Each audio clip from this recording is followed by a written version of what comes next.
Actually, I need to go to Actually, YouTube's. I'm gonna see if I can get a little bit more beverage before we start. All right. Well, One it's second. rolling, but we don't have to start until you get back.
So I put the so many gumballs super fun time stream of consciousness.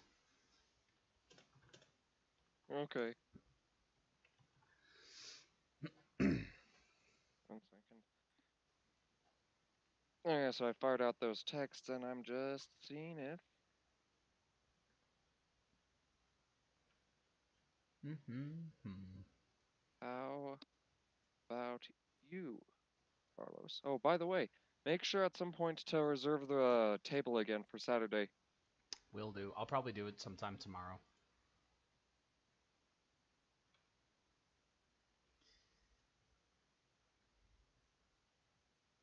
Okay, Oh, so sorry, go on. and I guess this also goes to you. I just fired a text through the group. You come in this next Sunday? Yeah, I don't have my phone next to me. It's actually it was at like 2%, so I did send the text out about this stream, so Oh yeah, but are you down to join the campaign Sunday? I am. I am.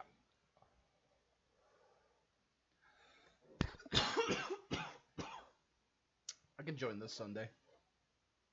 I'm guessing you do it like every other weekend. Oh no, we try to do it every weekend if possible, but the weekend after this one will be undoable by everybody. Well, at least by a couple of the important people. Because it is Thanksgiving weekend. Hmm. All right, this is so many gumballs, super something something something stream of Dark side, conscious. dark side. So many gumballs, super fun time stream of consciousness, where Kyle and I just kind of talk about things that are, you know, bugging us or something we've like a trailer that we currently watched. I mean, we can wait to see if more people want to jump on, Oh yeah. but because I see Average Joe Bot and Skay Man. Oh yeah, you could actually put a text in here to make sure, ask if they want to come in, but yeah. Here, I'll tell you what. We'll go to the recording booth. Sound good? And then anyone will jump in the general and send us a message so they don't just jump in. Sound good? Sounds great.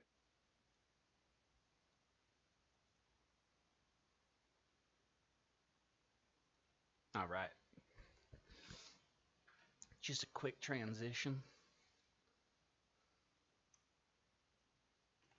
I'm typing in I now. gotta watch. Alright, so I'm just loading up the videos just for when we come back, for when we happen to review them.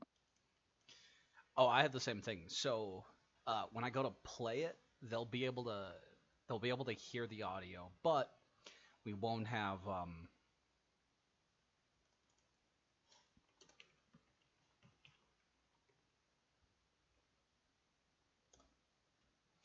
so nah, how's your day going? It's going pretty good. My pharmacy is doing some really weird thing where they're not actually letting me have my medicine, even though there's no real reason we're not. Oh, what's going on? Just the way it's There must be something in the electronics that is just messing with it, and my medicine isn't ever getting through from the doctor. Oh, that sucks.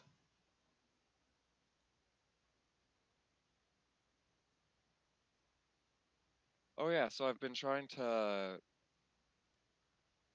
rope some other people in to go see uh rope some other people in to go see Bad Times at the El Royale. Go see it again. Well, for them it'll be for their first time, but Oh for yeah. me, I definitely am willing to see it again. Hmm. I hope you have fun. I I was gonna go see. I was going to ask you about going to go see what you call it last weekend. The Bohemian Rhapsody. But I don't. I don't know what it is, but I kind of lost interest in it, and I feel bad because it was something I was like really, really wanting to go see, and now all of a sudden I feel like I can just wait. I don't know if that. Mm, I had the same thing with Ant-Man and the Wasp, and I actually kind of felt bad that I didn't go see Ant-Man and Wasp. That was a really fun movie once I finally watched it. I'm still questioning about Ant-Man and Wasp, but I do kind of understand what you mean about Bohemian Rhapsody. I do have it Honestly, on my. Sorry, I do have it if you want to watch it one of these days. I actually might be able to chalk it up to why it kind of drifted away from me is that as much as I actually do want to watch a movie about Queen and actually get a little bit more context as well, Mm-hmm. it feels closer to a documentary movie than a story movie, you know what I mean? Mm-hmm. And especially since I kind of got spoiled by Bad Times at the El Royale, I'm actually wondering if us talking about Bad Times at El Royale should be listed with spoiler alert at the beginning. Well, you know what? I mean, do you want to? I can add that. Oh yeah, film spoilers, movie spoilers. Yeah, it's yeah. I just put movie spoilers. Spoiler: everyone dies in Infinity War. Sorry, half of everyone dies of Infinity War. Including Thanos. Yeah. Actually, there's a theory that he is one of the people that die. But But the he was able to come back. yeah, but the gauntlet keeps. That's actually where he went when he passed away or when he snapped. Hmm. Because Marvel doesn't go into metaphorical mind spaces often. No, no, they don't. And playing with that would just be kind of a neat idea. Okay, Kyle, I am going to link you something. Have you ever heard of Mythic Legions? I have not. So it's this Kickstarter action figure line. So it it's really hard to describe. I've never gotten one. I'm gonna send you a link to one of the figures. The problem is like they're $40 a figure, and they're high detailed. Here, actually I'll link you one that I'm thinking about getting, which is this Mythic Legions Advent of Decay. They do this thing where um this is the one I'm talking about. This is the one I was thinking about getting, but it's like $40. So I'm still kind of like arguing with myself. So they do this thing where they'll do chunks of like they did one that was based on Coliseum stuff. What is it? So yeah, they had one like Legions All Stars, Scapular, the Crypt Breaker. There's a troll. There's all kinds of these figures. If you go to like their website, they have all the ones, but they're all sold out because they basically just make enough, and that's it. Now, now Like is this based off of a certain brand or no, series? no, but they love to make homages. Here, I'll link one for you. Um, it's Soul Spiller Melania. Oh wow, that's Soul Spiller Melania. Now, if you don't know who this character is, I can link.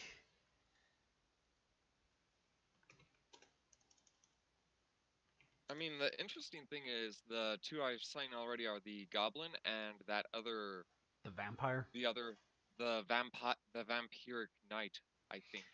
Yeah, she's one I want. She looks cool. There's a bunch of them.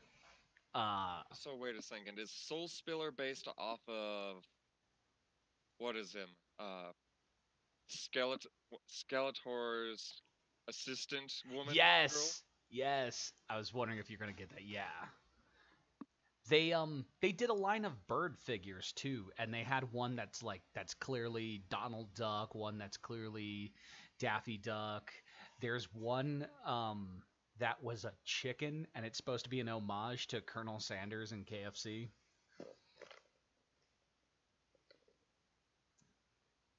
They also did one to make it specifically look a lot like Darksiders. I found the female version, or not Darksiders, Dark Souls. Um, Iron Knight Legion Builder. Uh, I don't see the male version, but she's supposed to look a lot like uh, Dark Souls. Hmm. But they do this really cool thing where they'll like um, when you get it when you get the figure, like there's a story behind each one of these guys and stuff like that. Here's one that's really neat. Actually, I was thinking, why don't you like tell me the story because that actually would make it a little bit more engaging for the audience. I would need to go pull that up. So here's the problem with it though. Well, not the problem with it. To get the story, you have to buy the figure because it's on the card. I don't know if I haven't. Let me put it this way: I've also haven't dug that deep into this series of figures. It's because they're like anywhere between 40 and $50. I'm looking at one figure I was kind of eyeballing, but because of the price, I'm kind of pushed off of it. Is they're like 40 $50 a piece, like that the female Iron Knight. She's $40 and all. I mean, yeah, they're very detailed. They're very cool looking, but I just can't justify spending that much. Hmm. Actually, on the subject, oh, okay, so I will ask you this one time. There is a new card game being made by Richard Garfield, the maker of Magic the Gathering. But apparently he wants to make it so much less competitive that all you have to do is buy like one deck.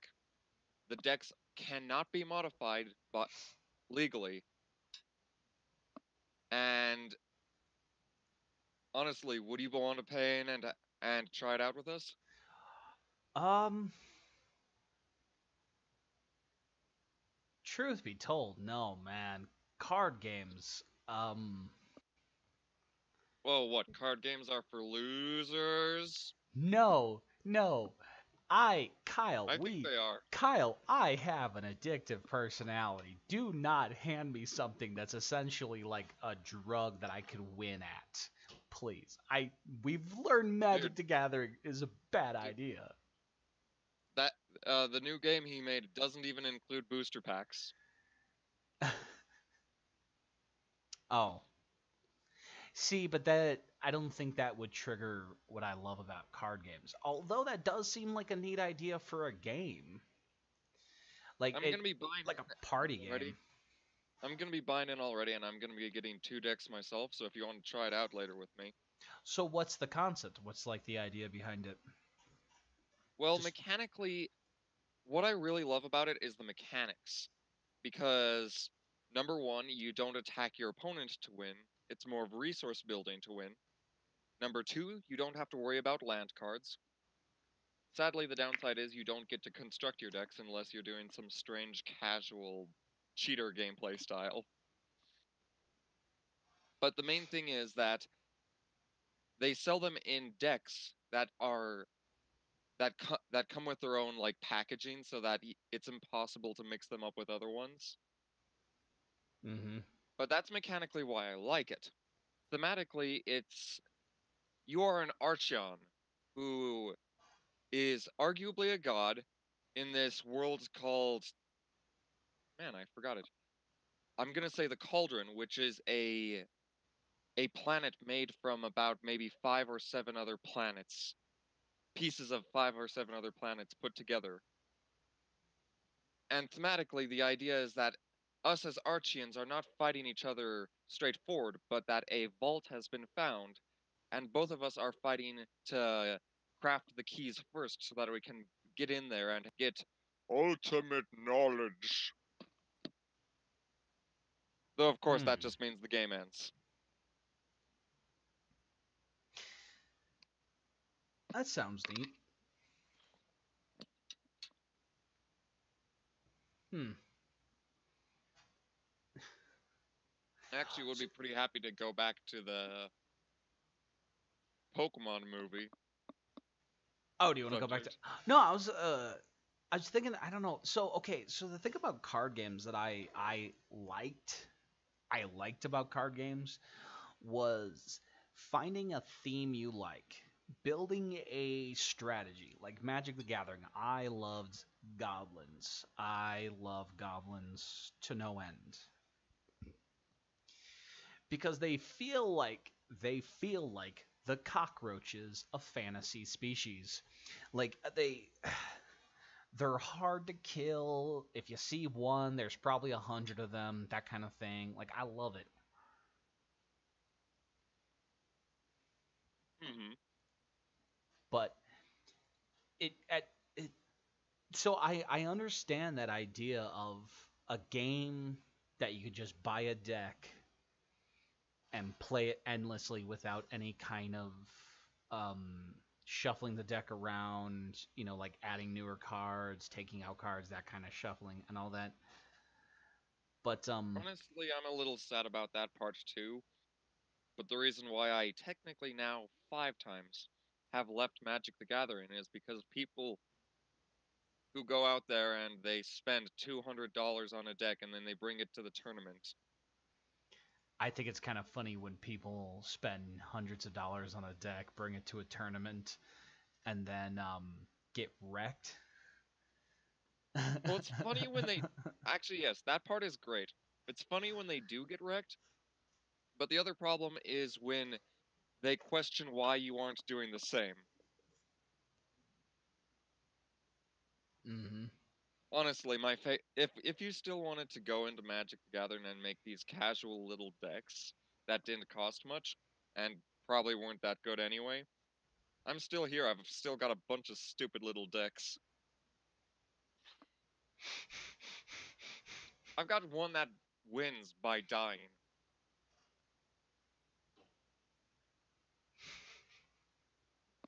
Is that the one where like you burn off your creatures or you burn off your health to do damage to the other person? Yeah. It's where I burn off my own health. Okay, wait. So I hate to interrupt this subject, but I'm looking at the thumbnails of the Detective Pikachu movie, and and there's somebody named Arlo, Arlo. Great reviewer uses something like a Muppet as his little avatar to review things, Hmm. and the thumbnail spells out my opinions about Detective Pikachu movie perfectly, Okay, which hold reads on. as Hold on. which reads which reads as follows. Why? But also, yes, please. I was gonna say, before we get into it, how about I hit play on the trailer? It's only 2 minutes and 20 seconds, at least, letting people hear the audio to it. Which I have to say, you gotta watch it. You gotta watch it. Like Welcome It's it's going. really to Sorry. Rhyme City, a celebration of the harmony between humans and Pokemon. That's Psyduck. Tim, your dad was a legend in this precinct. if you were anything like your dad. I'm not.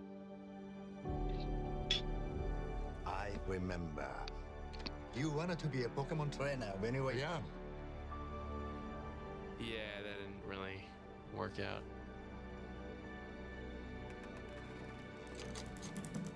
Someone there? Whoever you are, I know how to use this. Oh, jeez. Here we go. I know you can't understand me, but put down the stapler or I will electrocute you. Did you just talk? Whoa. Did you just understand me? Oh my God, you can understand me. Stop. I've been so lonely. They try to talk to me all the time. All they hear is Pika Pika. You can hear him, right? Pika Pika! Yeah, Pika Pika Pika. He's adorable. You're adorable. They can't understand me, kid. Can no one else hear him? I don't need a Just Pokemon. yelling Period. out loud. What about a Nobody else world-class hear 'em? detective? Because if you want to find your pops, Pika Pika! I'm your best bet. Pika Pika, gonna little do guy. this. I love that. You and me.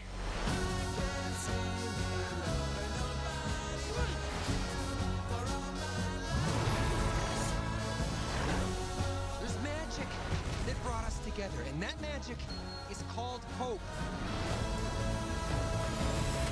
Listen up. We got ways to make you talk. Or mime. Yeah. So tell us what we want to know. Pipe. Yes. Okay. I can. Shoving.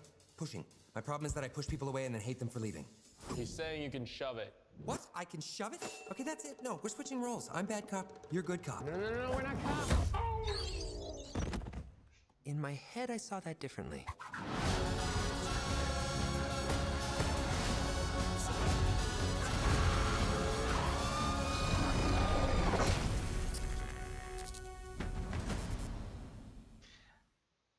Okay.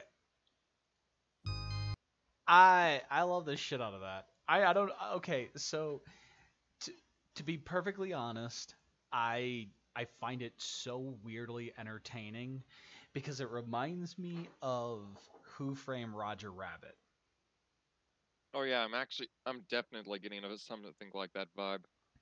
Because like no one questions it, like no one's look at like because that's what I love is like everyone's just like yeah these are just things that are around, and I love how they're just before the uncanny valley. They didn't try to make them too real. You know what I mean? hmm And there is definitely a kind of dynamic. First off, with the whole Roger Rabbit phenomenon, that Roger Rabbit can only communicate with him because he's afraid that other people will find him. In this case, Pikachu can only communicate with this guy. Mm-hmm. However, the detective is also a little uncannily like the other one as well. He says, I don't do Pokemon. Just like the old detective says, I don't do tunes. Oh, maybe he. Hold up. Do you think maybe he thinks a Pokemon killed his dad? Please let it be Mr. Mime. Oh my god! Oh, dude, that is the mis. That mist. Okay, I gotta admit, the Mr. Mime's a little creepy. Just a little creepy. Okay, so the thing that I didn't expect in this trailer that I'm so happy that I didn't that they were willing to do it is that they got a little bit to a more serious tone than the Pokemon series usually does. Especially with the point that he threatens Pikachu with something that sounds like a gun, and that is Mr. Mime is mouthing off these two.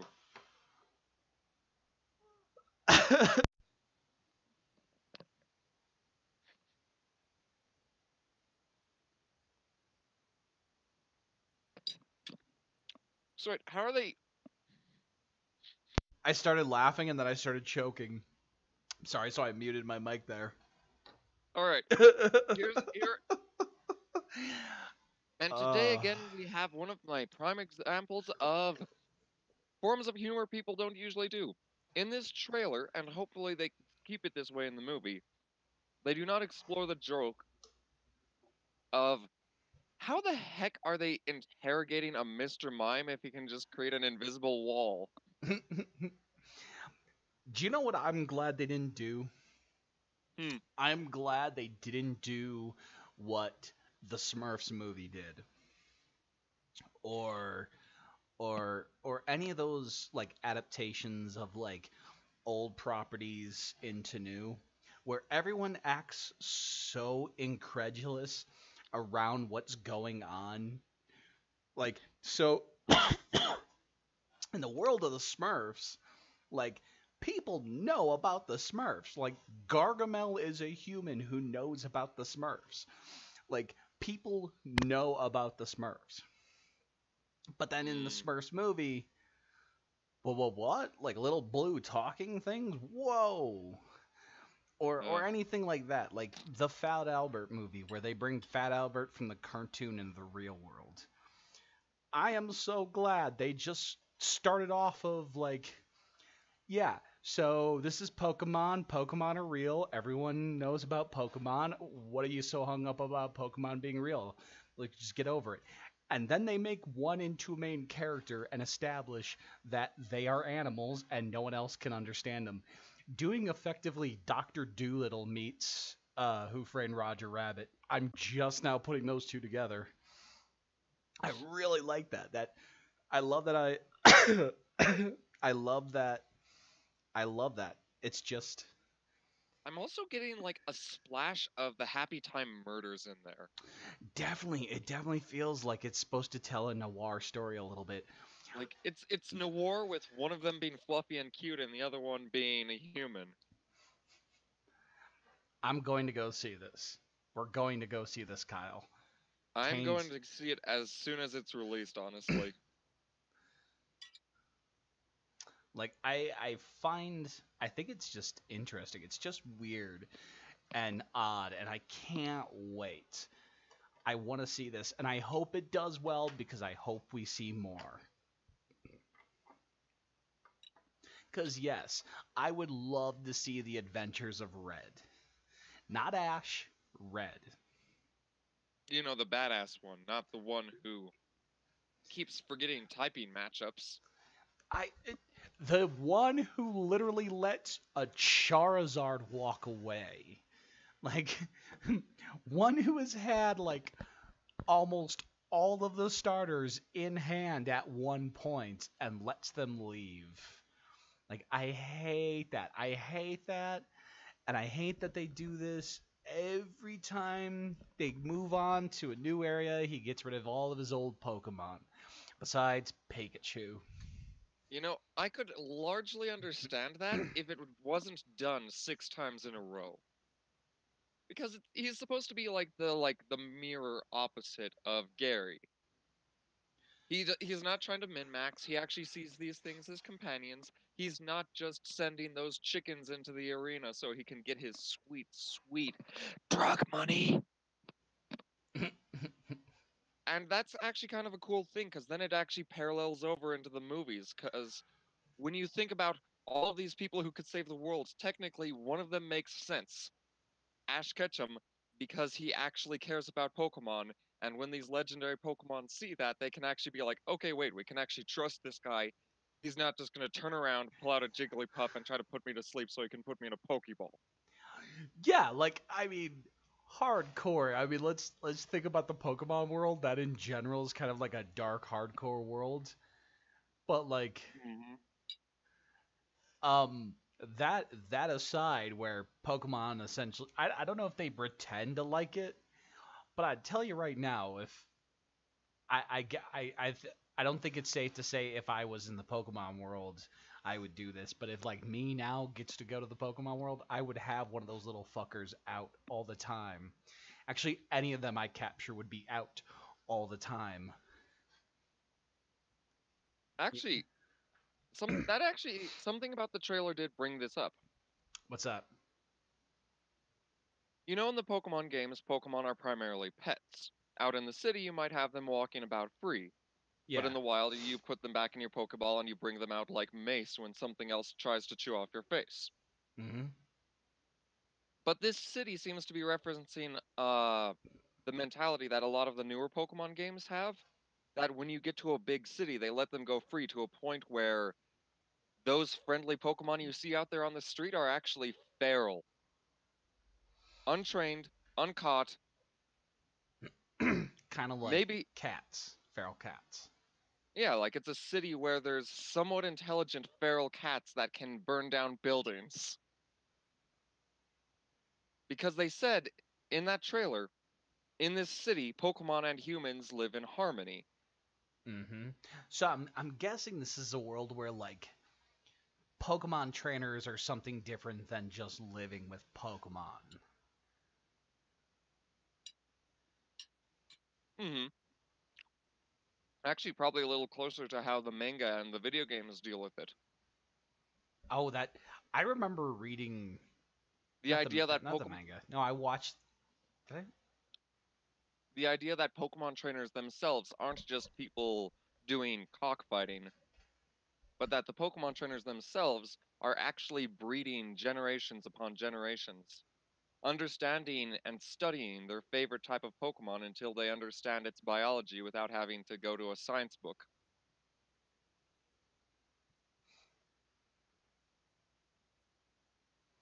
Be honest, Detective Pikachu, he's gonna make it a very cheat system thing where it's gonna be very easy for the other detective to play into it.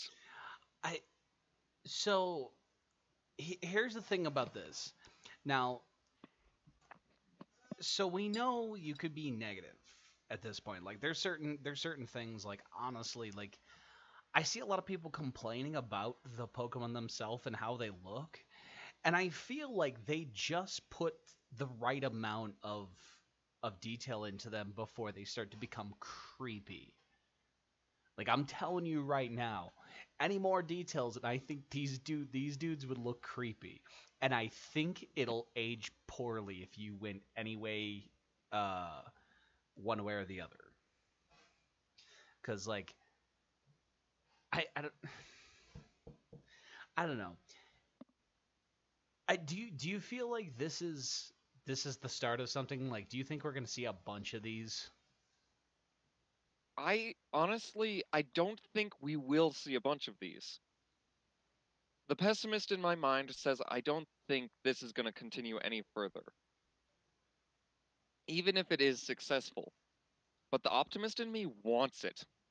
I want this to get to a point where we can actually look at a more serious tone of Pokemon and maybe have Pokemon games that are a little bit more mature.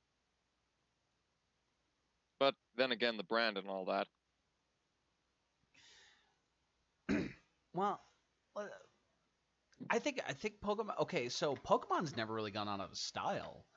People still are into Pokemon. Like I still know people who play Pokemon Go and stuff like that. But like, truth be told, I don't think it's ever gonna go out. And I honestly, this looks solid enough that like I think people are gonna go see this. And let's be honest, money rules. And who made this, by the way? Who's making putting this out? Um, Let's take a look. well, I think it's Warner Brothers.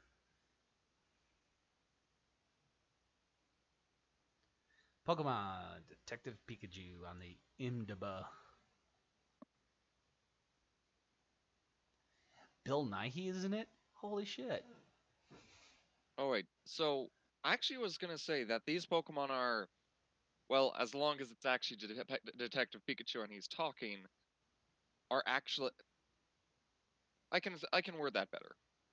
The Pokemon Okay. themselves, all of the ones that we see in the background, they look like they're honestly amazing for it because they look not too close to to the uncanny valley.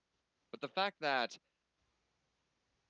Detective Pikachu does talk, I think that pushes him a little bit too far into the uncanny valley, which is where I got that whole Happy Time Murders vibe because it's just close enough to the uncanny valley that it can be seen as comedy. Universal is putting this out, by the way. Sorry. I fully understand. Like the reason why I thought you meant Happy Time is because it also had it seems to be much darker, much more noir that they're trying to go for. And I think because I don't know, I feel like if they tried to do the three-part epic, the journey of Red, I think you would immediately turn people off. I think doing this and kind of gauging it is a much better idea because if you put so like let's imagine if you do this and this gets really well received and this is kind of oh, it is Warner Brothers and Universal. Yeah, Warner Brothers and Universal who Hmm. not part of the Fox deal, so not owned by Disney. The other company. All right, so So if I this get what does you're well saying. though, I mean I can definitely see them trying to do more movies. Like this is, I can understand why like this is their choice to go into a movie, is because failure or success, this is much different than most of the other Pokemon series has. Mm-hmm. And that's why it's okay if it succeeds or fails. And I'm really hoping it succeeds and we get, let's say, more comedy, like more actual comedy and more actual serious stuff at the same time. Well, I mean, I do not, let's I do want to suppose. preface, I do want to preface that after watching Ash Ketchum for 3 different generations, I do not consider him comedic anymore.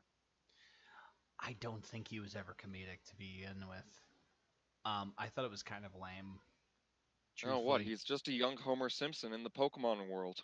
Holy shit, he's Homer Simpson in the Pokemon world. Who who's Marge then? Because like he's had so many weird love interests. And you know what's weird is some of those characters have come back and they have Oh man. physically aged. But I've seen stuff where like Misty comes back and she's physically aged and Ash has not changed whatsoever. that is not okay. Like, dude, what what if Ash is like a 35-year-old dude, but he's Alright, so I know who Marge is. It's Brock. He's been more reliable of an ally than any of the girls, and he is always the one who goes, "But Ash, shouldn't you not do that?" And Ash says, "Nah, I'm gonna. No, it's okay, honey. I'm gonna do it anyway." I was gonna say, wouldn't that make him the Barney? But you're right. That's I mean, Misty also says not to do stuff, and she Gary, and she. Gary, Gary is Flanders. Oh my god, stupid Flanders. Hadley Hoadley, would you like a competitive match of Pokemon? Shut up, stupid best friend. Hadley Hoadley, look at all these badges I got. I'm showing you because you can actually go and get these. Shut up, Flanders. Holy crap! By the way, I don't. I kept watching Simpsons. I don't mean this to like go off on a tangent, but I kind of do. So I've watched The Simpsons well later into where most people have kind of given up on it, and like the next kind of generation have jumped into it. And there's a moment where Homer is berating Flanders like he usually does, and he said it's just stupid best friend Flanders. And I laughed at first, and then I realized, holy shit, that's kind of right. That is his best friend. Like, Homer is such a dick to his best friend. And Flanders is Homer's best friend. And Homer is Flanders' best friend.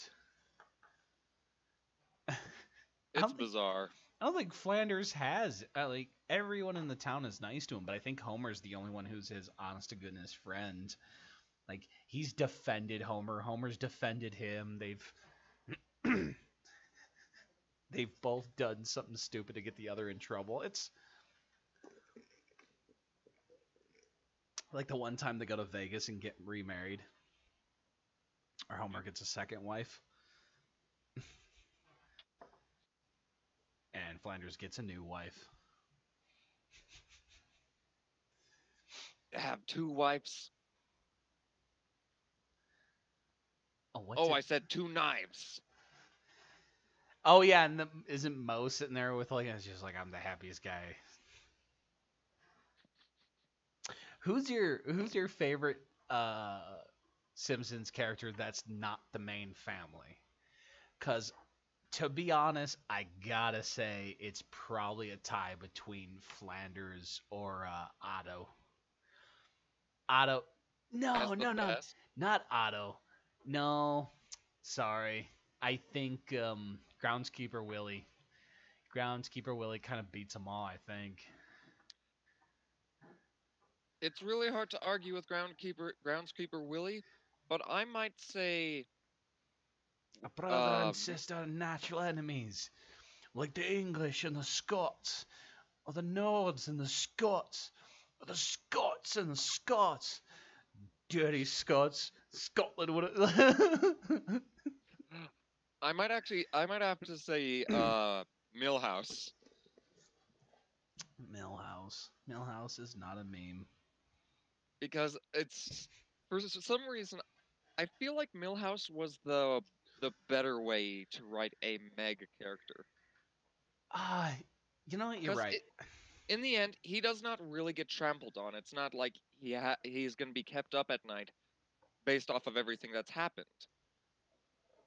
The way they show him is that like he's actually might be getting like more tougher skin. In fact, at a certain point, he's actually bullying Bart.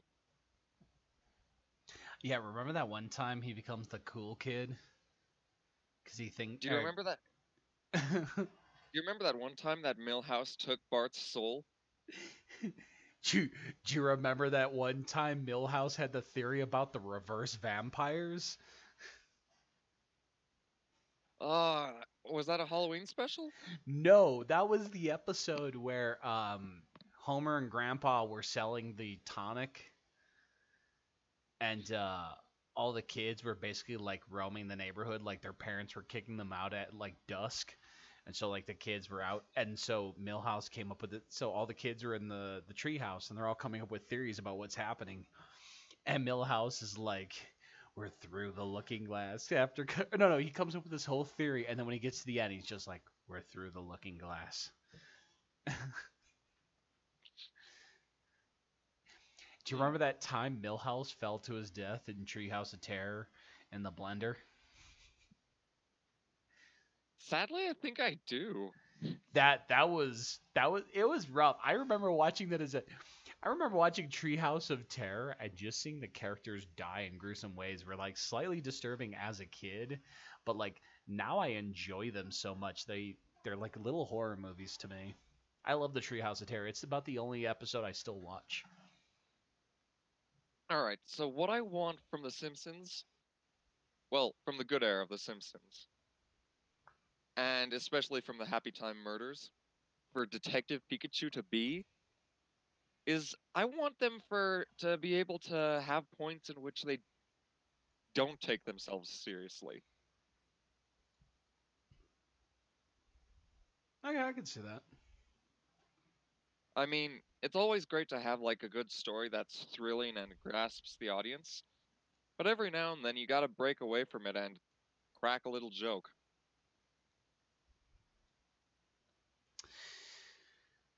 I Oh, wait.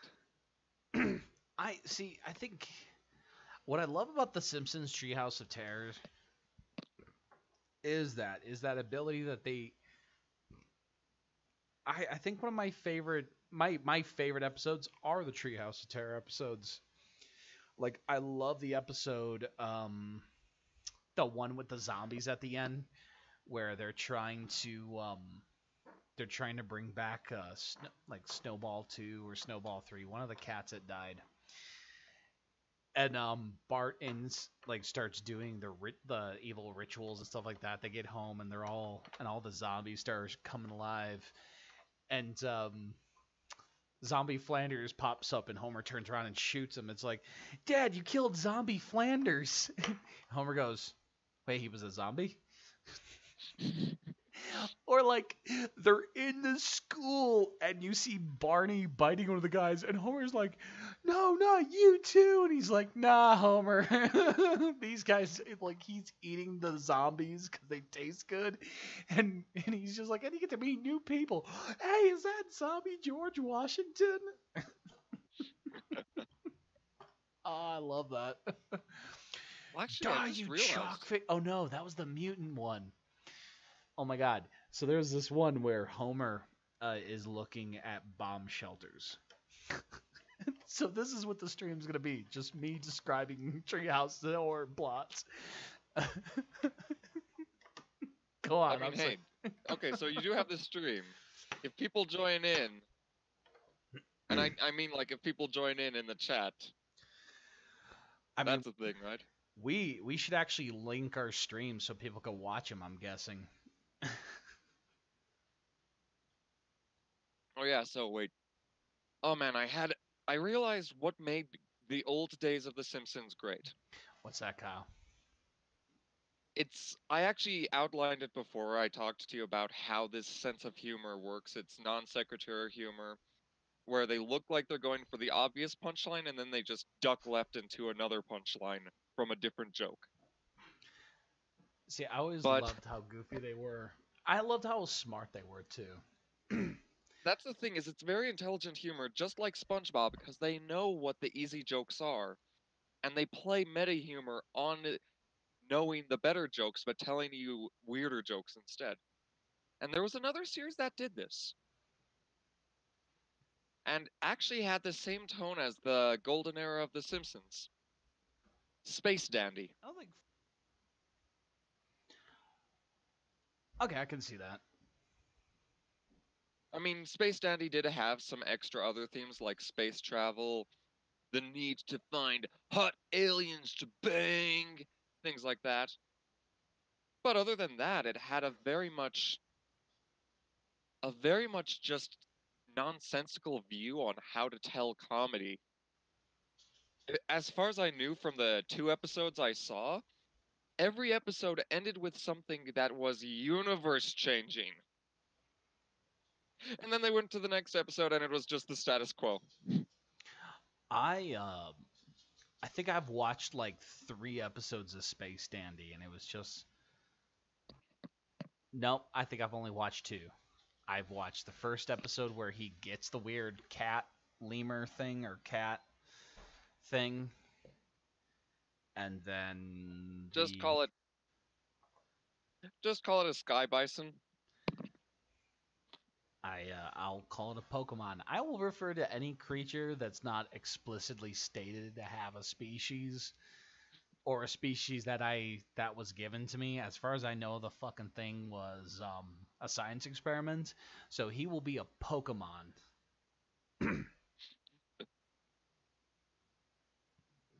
Like, okay, so the 2 episodes I saw, one of them got weirdly existential,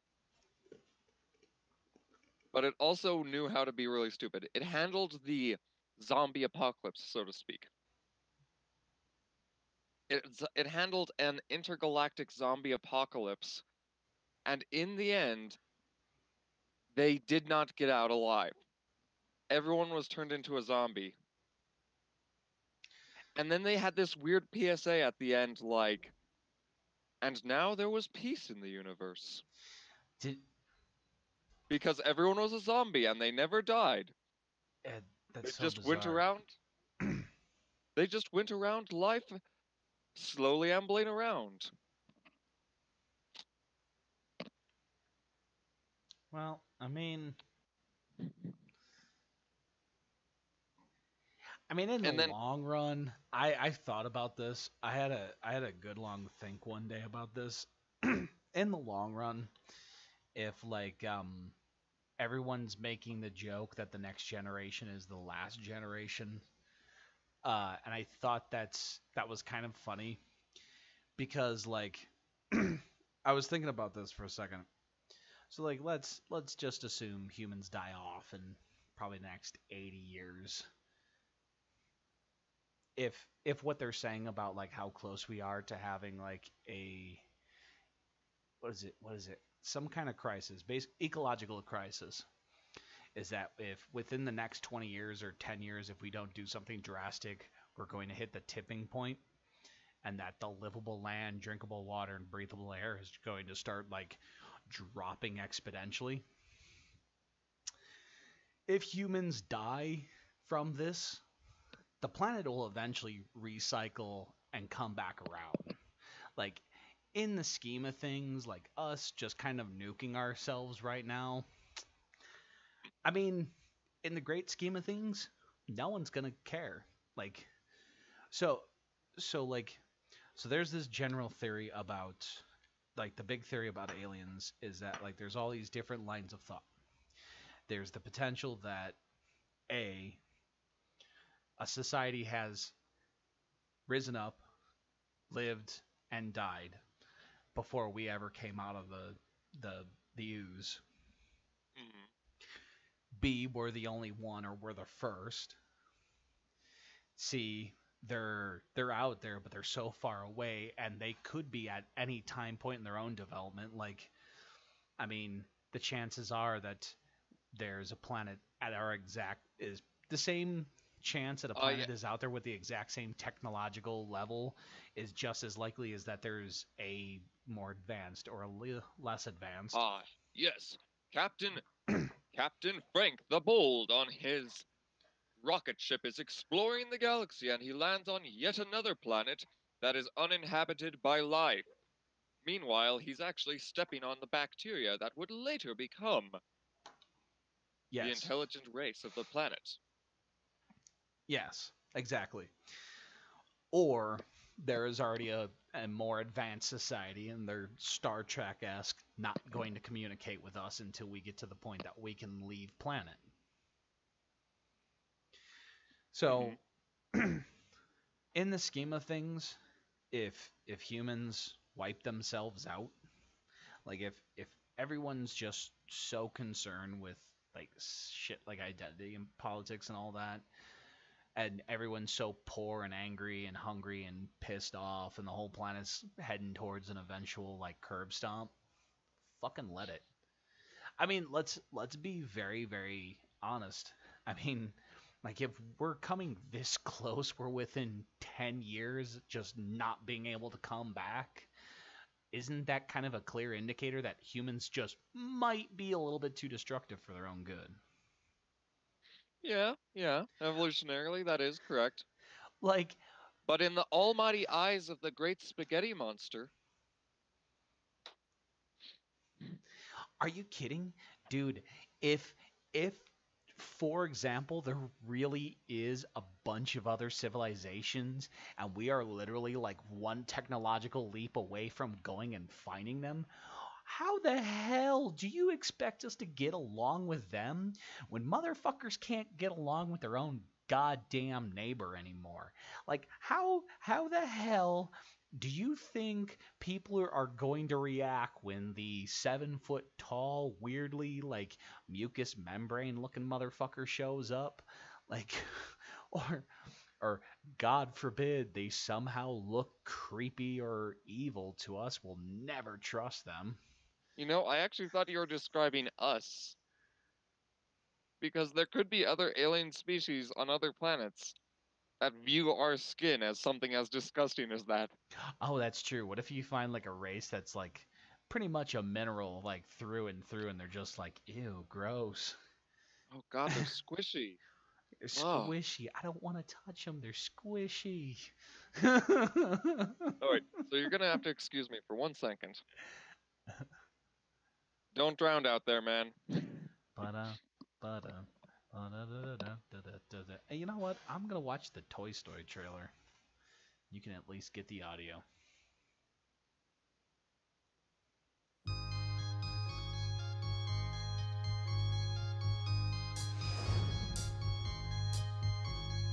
Flows and flows of angel hair and ice cream castles in the air and feathered canyons everywhere.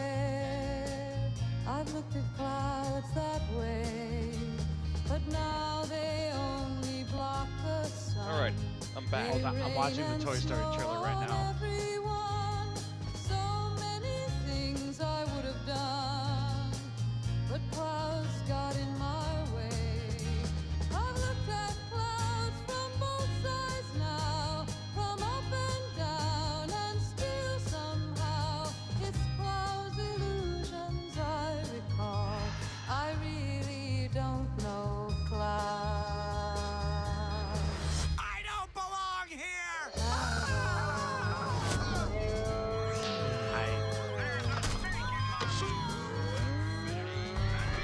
The panic is attacking me! Oh, boy. Golly, Bob, howdy.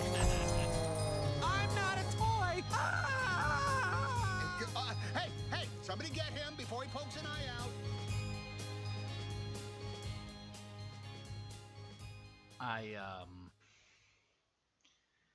I don't have any words for that. Like a true Pixar trailer, I don't think it reveals too much. But I am somewhat interested in it because that song choice. I I I don't think we need another Toy Story movie. I mean, you know Well, what? I'll give it the benefit of the doubt. I will definitely give it the benefit of the doubt. I just don't think we need another one. I will absolutely agree with that. But I feel like they actually do have a decent idea for what the new story is going to be. Like, Toy Story is actually pretty good about finding new things to explore. I I I just don't. Okay, so I haven't watched Incredibles 2 yet. So I feel free if I'm making any bold statements, but I think Pixar has a sequel problem when you get beyond a certain number. Look at Cars. Now, the first Cars movie I will give you is delightful. It's a very fun movie. I really liked it. Not gonna lie, I found Mater the best character in the whole damn movie. But like they started making the sequel like Planes, and then Cars 2, and then Planes 2, and then the Mater Secret Agent movie. And then we got uh, Monster There was also Inc. and Monster Inc. 2, and then Scary School or whatever the hell that's called, and then we had um, Finding Dory. I'm just I can't I Pixar movies are delightful and they're fun and they're heartbreaking and delightful to watch. I haven't seen a Pixar movie that like I've I haven't seen a non-sequel Pixar movie that I disliked. All of them I loved. Like I thought they were all great movies, but like when they start getting the sequels, the only sequels I can honestly tell you I like are Toy Story 2 and 3. Now, I will give it the benefit of the doubt because Toy Story 3 tugged at so many fucking heartstrings that like I can't watch that movie with a dry eye. I will tell you that right now. There is an impossibility to watch that movie without tears. Same thing with Up. That beginning is so fucking sad. Up will always be on my list of movies that I wish I could forget entirely so I could watch again. That is I have a very good question for you, and I wish I sent an Oh wait, invite to a couple of people. I wish we could get more people in here to. so I was saying, like, very simply, that the music choice in that trailer itself gave us some very good clue that it was about an age of maturation as well, or a realization of something that cannot be done.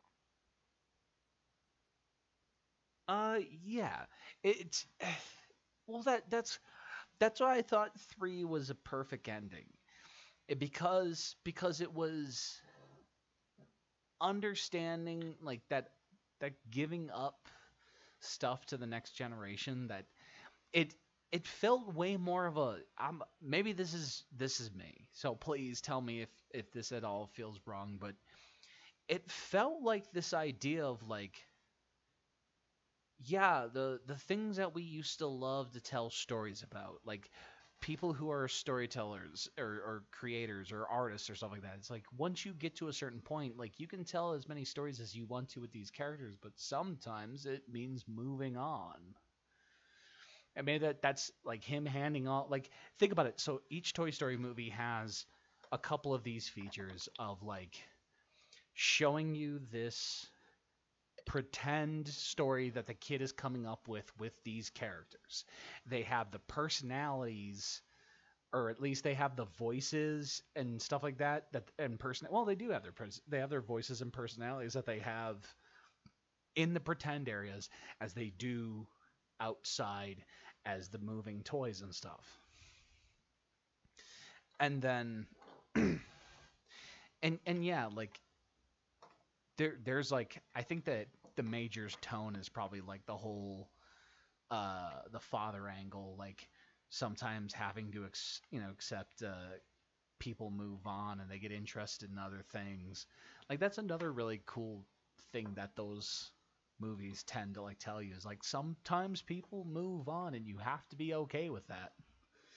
Like that's Woody's kind of journey, is he has to accept that he's not always going to be in the spotlight. I like that. I thought that was a very interesting thing. It's a very interesting thing to show a child, is that sometimes like you have to let go of the spotlight. You're never going to be the center. You're not always going to be the center of attention. Actually, that's an interesting way to look at it because then it kind of makes Buzz Lightyear to be the younger brother, actually. That's true. Because, like, with, like, siblings. Mm-hmm. Well, no, I mean, like, I feel like this movie might actually be even darker than the third one, or at least more mature. Oh, the first idea I had, or the first thought I had when I saw that talking spoon was, holy shit, is this going to be the point where Pixar like totally pulls an exit? Because think about it for a second. Think about it. Oh, they had an existential crisis already when they were looking at No, Woody potentially going into being an immortal toy that no one plays with. no, think about this, Kyle. I was like 10 years old when the first one came out. And then I was like 15, and then I was in my 20s. I was age appropriate to like the character Andy in the movies at his ages when those movies came out. Like it was so bizarre to like have this realization after the third one came out. What if what if this one is like just secretly Disney's just like, yeah, sure, let's just really fuck with people, because we know the majority of people who are going to go see this are in their like late 20s to mid to late 30s who are going to go see this.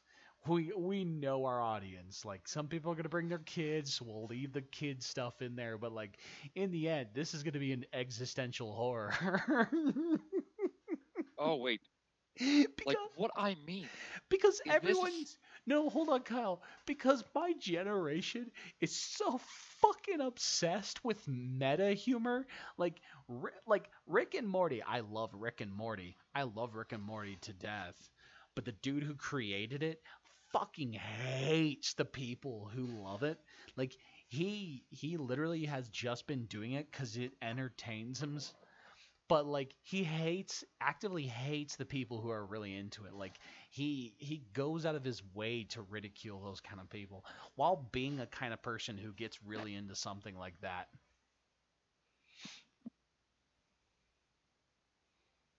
Sorry, go on.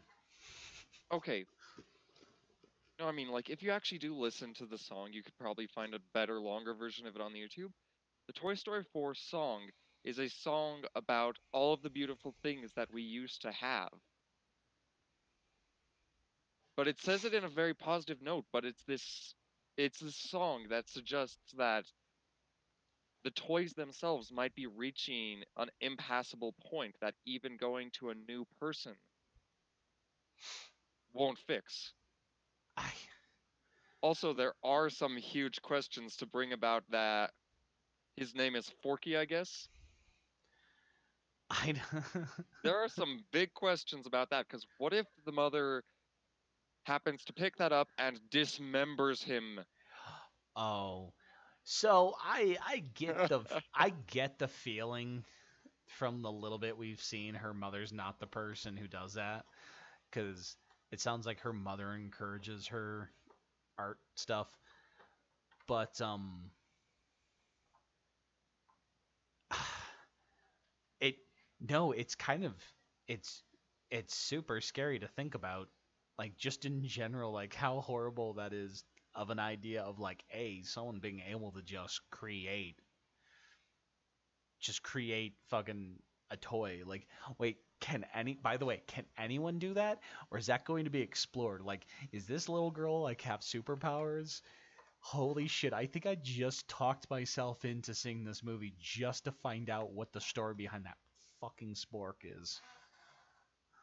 Like, no, that's the thing that Pixar always chooses one detail, maybe one and a half details that you need to see.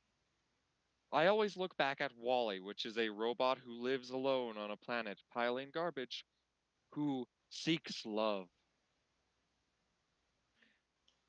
The first trailer for The Incredibles, the original Incredibles, was after a golden era of superheroes. There's a fat father who's trying to relive his glory. And they always give us only one detail in a trailer. They don't give us the whole rundown, and I love it.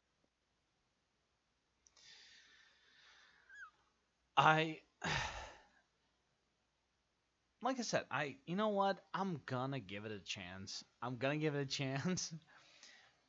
But like jokes aside, I still not absolutely certain I really want to I really have hope for this. Maybe that's what's going to happen is I walk in, I'm going to have no damn hope whatsoever and then oh hey, I'm really pleasantly surprised by this. Eh, technically, that would be the safer way to walk into most movies. You know what? I think that is a bad way to feel about most movies, but that's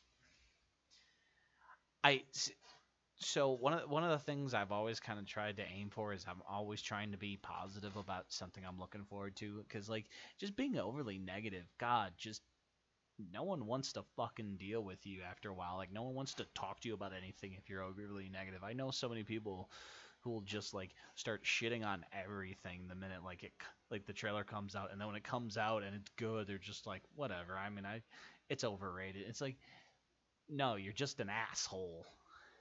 And like at that, you're also unoriginal. You're an unoriginal asshole that you like to think you're so fun and unique, and it just bugs the ever hell out of me. But so like genuinely, when I have to sit there and go, I'm just not interested in this. Because like I genuinely am excited about Marvel movies. Like, say what you will, they're kind of what I've always expected from a comic book movie. Like something that's like big, fun to watch, like very entertaining, like just the antithesis of just like goofy fun. Like I mean, let's not pretend like Winter Soldier is this groundbreaking story. Like it's a good story. I think it's pretty good. But like a fucking Bond movie blows it out of the water in terms of like just the spycraft in general. But I'm not like that's kind of a difficult way to like approach something. I want to give Toy Story 4 a chance. I'm I in general I love Pixar movies on the whole. I love them, but as the sequels go beyond 2, they tend to get pretty poor. Like I said, Toy Story 3 is about the honest to goodness only sequel that like 2 and 3 What are the other only Pix- sequels. what other Pixar movies have reached 3? I think Cars is the one that has the most sequels right now. Oh yeah, Monsters Inc. has 3. no, Monsters Inc. has 2. Okay, now I have to look.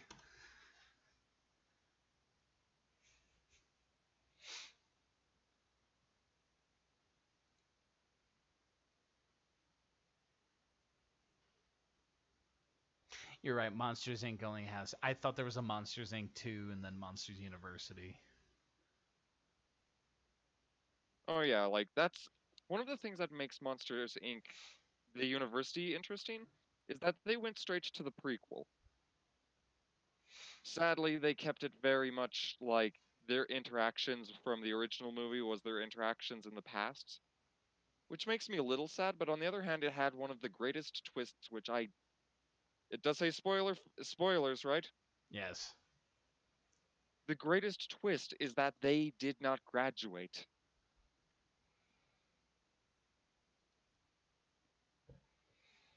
And I like that. I well, I thought it was pretty. I didn't think it was like the greatest thing in the world.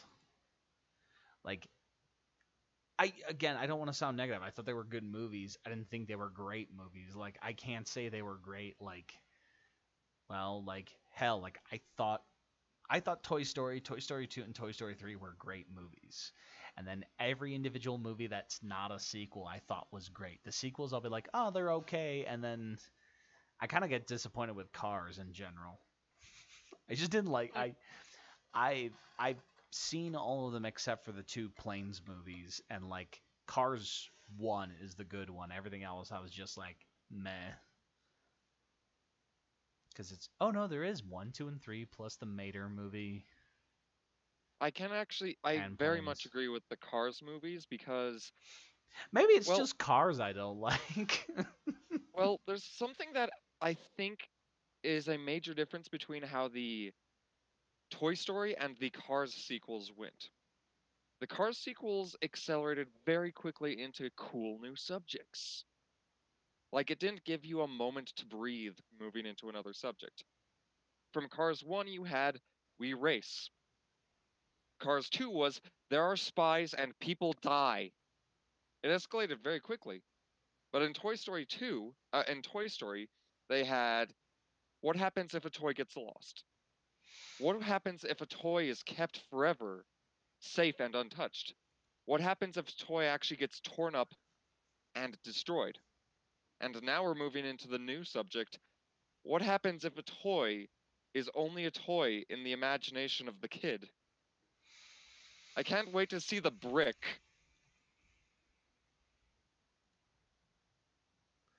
I like I said, I'll watch it. No. That's what I'm saying is that Cars has a much more accelerated thing. They always jump immediately to something crazy and new, not a variation upon the last, you know? So what do you think? What do you think? Okay, so truth be told, like I think it's gonna be something pretty safe and funny. I bet it's them trying to make sure this spoon doesn't like the minute it's given life, it doesn't want to stop when the kids are around. So they're trying to figure out how to silence it without silencing it. And you can quote me is like I bet you that's gonna be kind of the safe story is like the she accidentally gives it life, they're gonna like gloss over that, and then it's gonna be like the oh it's still moving around, but they don't want to take it apart and be monsters because like clearly when toys are taken apart they feel it and they know because they can be rebuilt. Like but okay, so that question, so the toys from the first one, maybe those are like so the whole spoon thing, maybe those are just like I wonder what happens. So there's this old I can't remember if it was Jim Henson or it was somebody else, but there was this old puppet movie where when no one was around the toys would move, and this was years before Toy Story, and the but if like the puppet was moving and they were moving while someone was walking up towards them and went to see them, they would like shudder, fall over, never to move again, almost as if somebody seeing them in the act would kill them and they would never move again. Which, in my opinion, is much more horrifying to see. Because if I walk into a room and a toy is just in a standing and falls over and then never does it again, I'd be so paranoid that that little shit would come back to life and try to kill me. Mommy, mommy, my toys are gonna kill me in my sleep. Because like the minute it falls over and never acts like that again, I'm just like, it's totally trying to fuck with me. I would like tear it up or throw it away or something.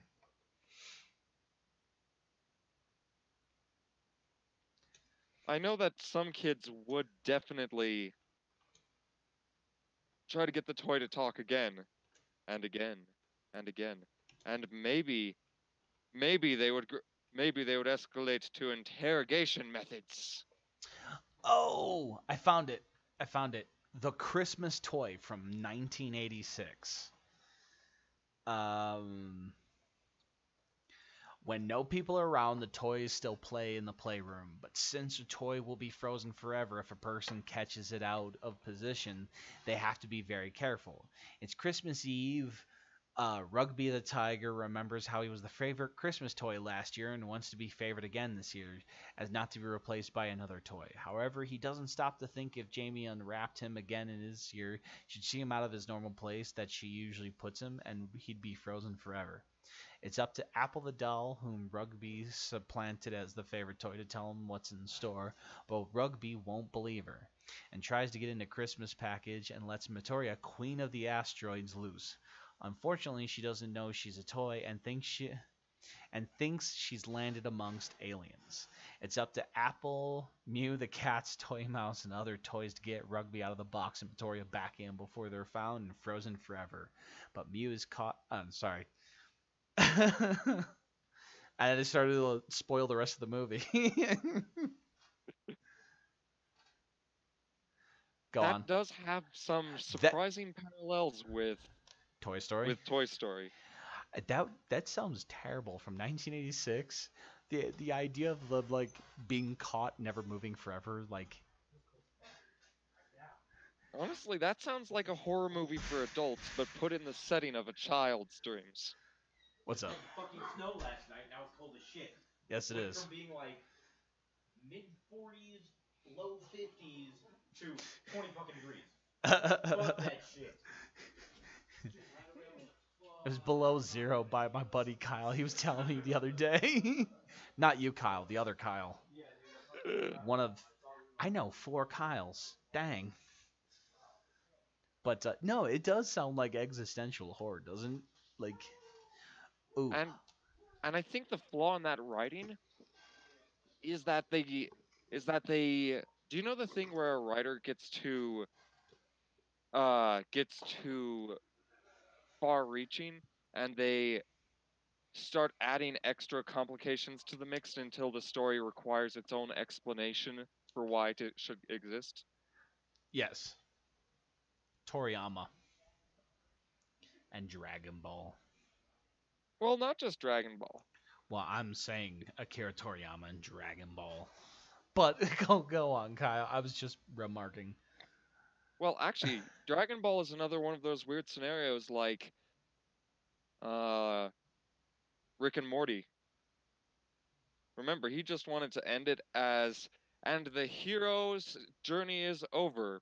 His son will now be, for the foreseeable future, so on and so forth.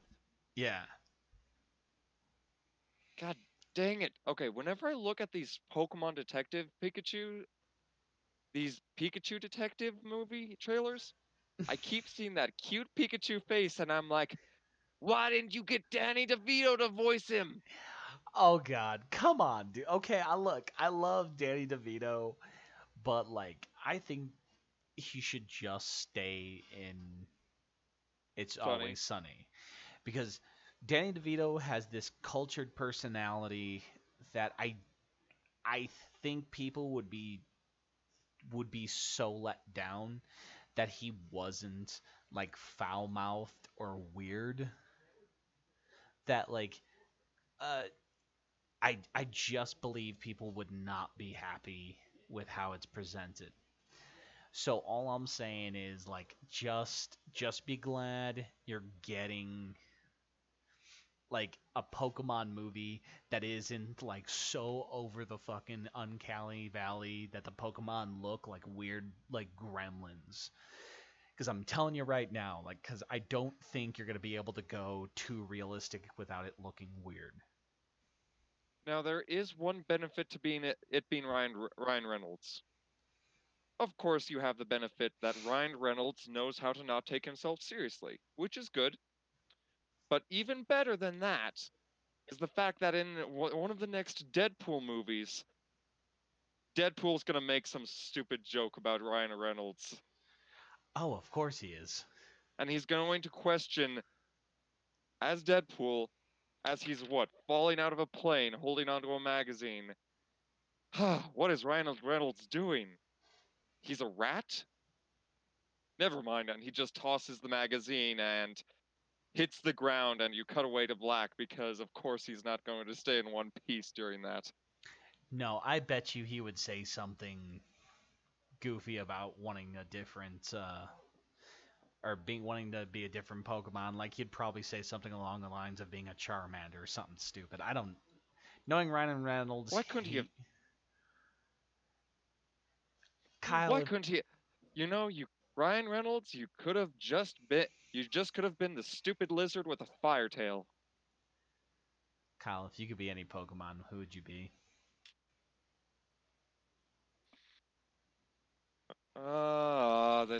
This is always a nightmare of a question. Because there's so many Pokemon, man. Okay, Gen I 1. Let's just say Gen 1. Gen 1 and Gen 2. Conveniently, my choice would have been Gen 1. Dragonair. Not Dragonite. Dragonite looks goofy as heck. See, I'd be a Gligar. Okay, yeah, Gligar's a nice choice. He's rad. He's like Wolverine with wings. See, I would have gone with that or a Scyther.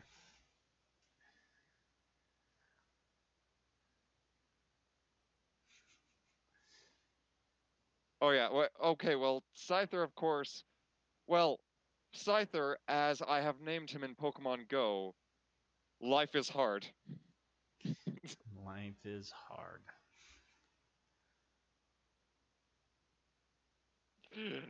Oh wait. Yeah. I've actually. No, wait. Oh, you know what? I wanted to ask you about something. Somebody's talking about Mario, so it reminded me of something. You said something about Smash Brothers, and now I'm interested about why you said it. You said you were scared about what you saw with the new Smash Brothers, and I gotta know what you mean because I watched it and I thought it looked awesome. I was more interested in this than I was in Smash Brothers beforehand. Well, to put it very simply, it's that even though it isn't a mobile game, that they have borrowed mobile game mechanics for their single player gameplay. Mm-hmm. And honestly, that's how far it comes down to it. And also, Piranha Plant. That is all. What's wrong with the Piranha Plant? The Piranha Plant looks awesome. Yes, he looks awesome, and as a game designer, I say like, oh yeah, that means that he's a long-ranged melee fighter who doesn't have a sword, which is rather interesting. But what scares me is because what annoys me about that is that Sakurai always had this claim that if a character was relevant enough, they would be able to get into Smash, which is fair with Pac-Man and Cloud Strife. And even Bayonetta, because Bayonetta was the most popular character that they could get the rights to when they did the poll. But I feel like Piranha Plant is they could have reached a little higher to make a different character. Am I wrong? Uh, I don't know. See, I can't disagree with anything you say, Kyle. I'm sorry. Like I'm just gonna be upfront. I can't disagree with anything you just brought forward at all. Me personally, I think it looks dope. I I want to play the Deep Space Emissary mode. I'm not gonna lie. The fact that they brought back Deep Space Emissary or the story mode in general from the GameCube, just can't wait. Wait, was it the Wii or the GameCube? It was from the Wii. Okay, that was a Wii. But like, just And bring. actually, that was the other thing is that we didn't see any new bosses.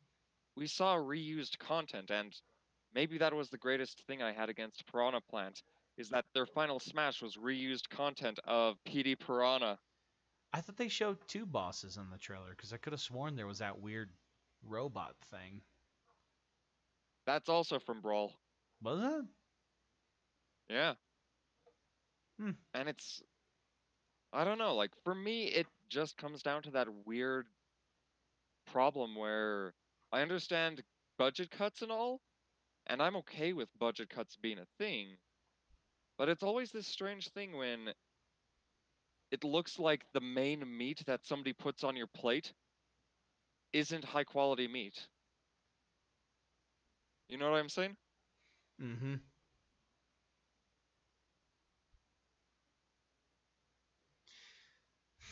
And like, no, I'm still hyped as heck to play it because it has more competitive mechanics. All of those characters, even though you have to unlock them, which is sad. Honestly, I think this could potentially replace Melee. The only thing that would stop it from replacing Melee is that Melee has such a big following. I don't think anyone's really going to ever abandon Melee. I think, I truth be mean, told, it's. I think the people who want to play Smash is like, I think people who want to play Smash is like a hyper competitive game or a much smaller group of people than the people who are going to buy it just to play it as a party game. Well, no, I can't say that. I can't say that at all. I think there's going to be so many people buying it, it's going to be mixed. But I think it definitely, it's very clear that Sakurai fucking hates the competitive scene.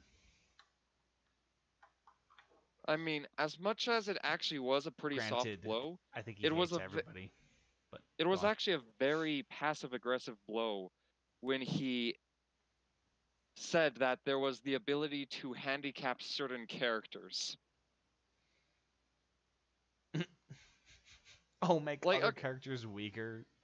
like tell me I am wrong that that was a very quiet burn given towards competitive play.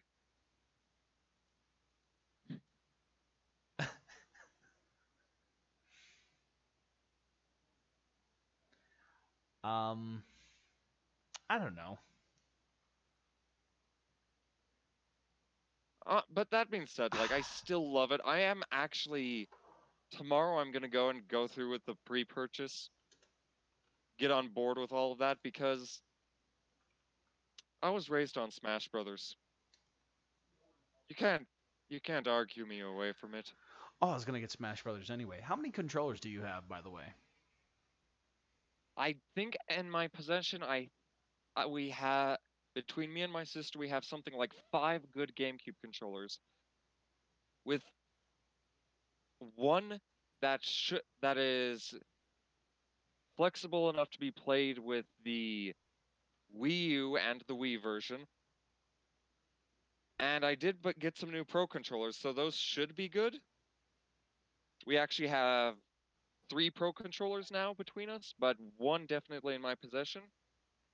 My great hope is that they do not require that we buy new controllers.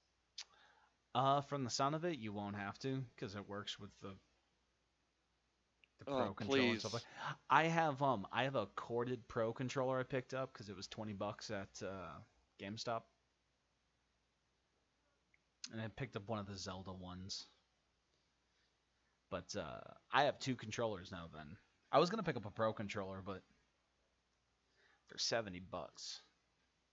Oh yeah. I actually got one of the wired Pro controllers, so it doesn't have tilt functions, and it has to be plugged in. But you know what? It still functions quite well. Hmm. Well, I was just asking because I was wondering how many people we could get to Smash. I definitely have enough controllers then, especially if you bought some. Yeah, I have. Yeah, I have the one that came with the Switch. Plus, I have the wired one. So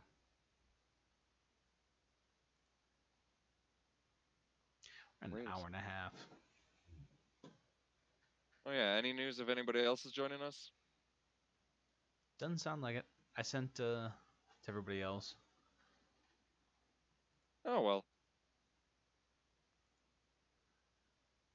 We can put the word out a little bit better next time. I Oh, yeah. linked the YouTube channel.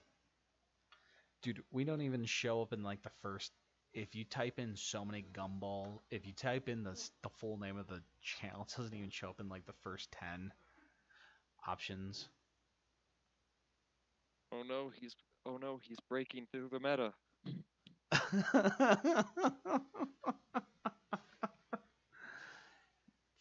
Fuck you.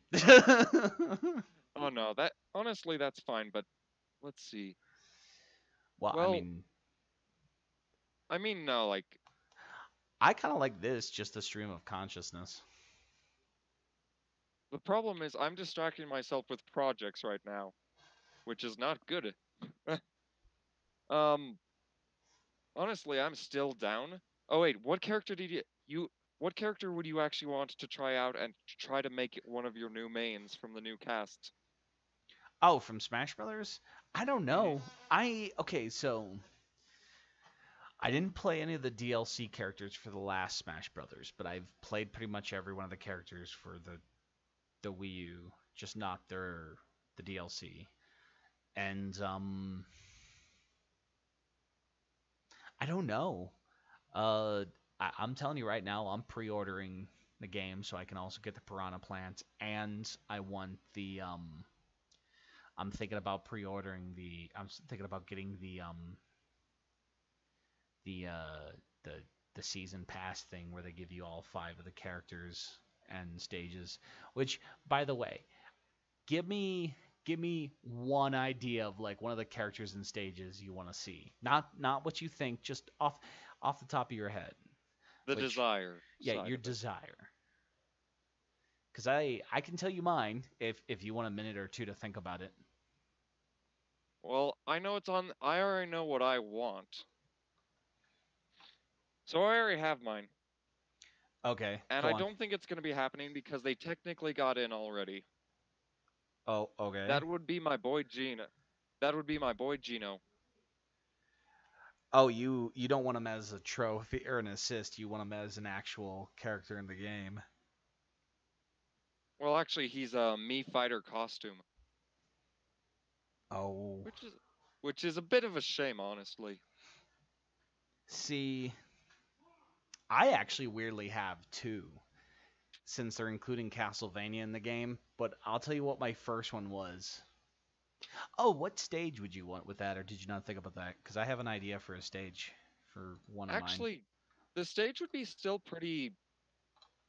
For the most part, I don't have too much overjoy for certain stages, but having those mushroom woods where you found him would make a lot of sense.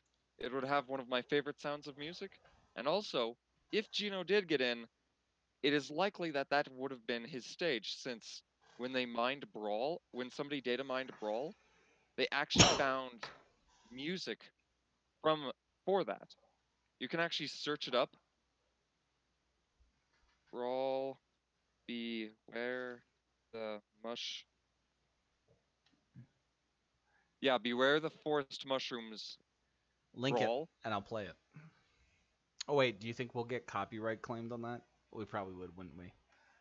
Yeah, just listen. But it's really interesting because this was actually in the Brawl data. This isn't fan-made. This is unreleased.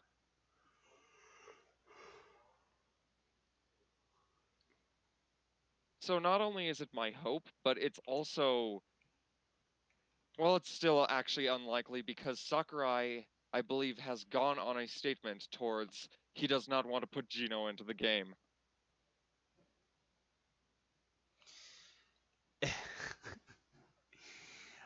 But again, Sakurai hates people who love his games. I believe to my core he hates people who loves his games. There's no other reason for it.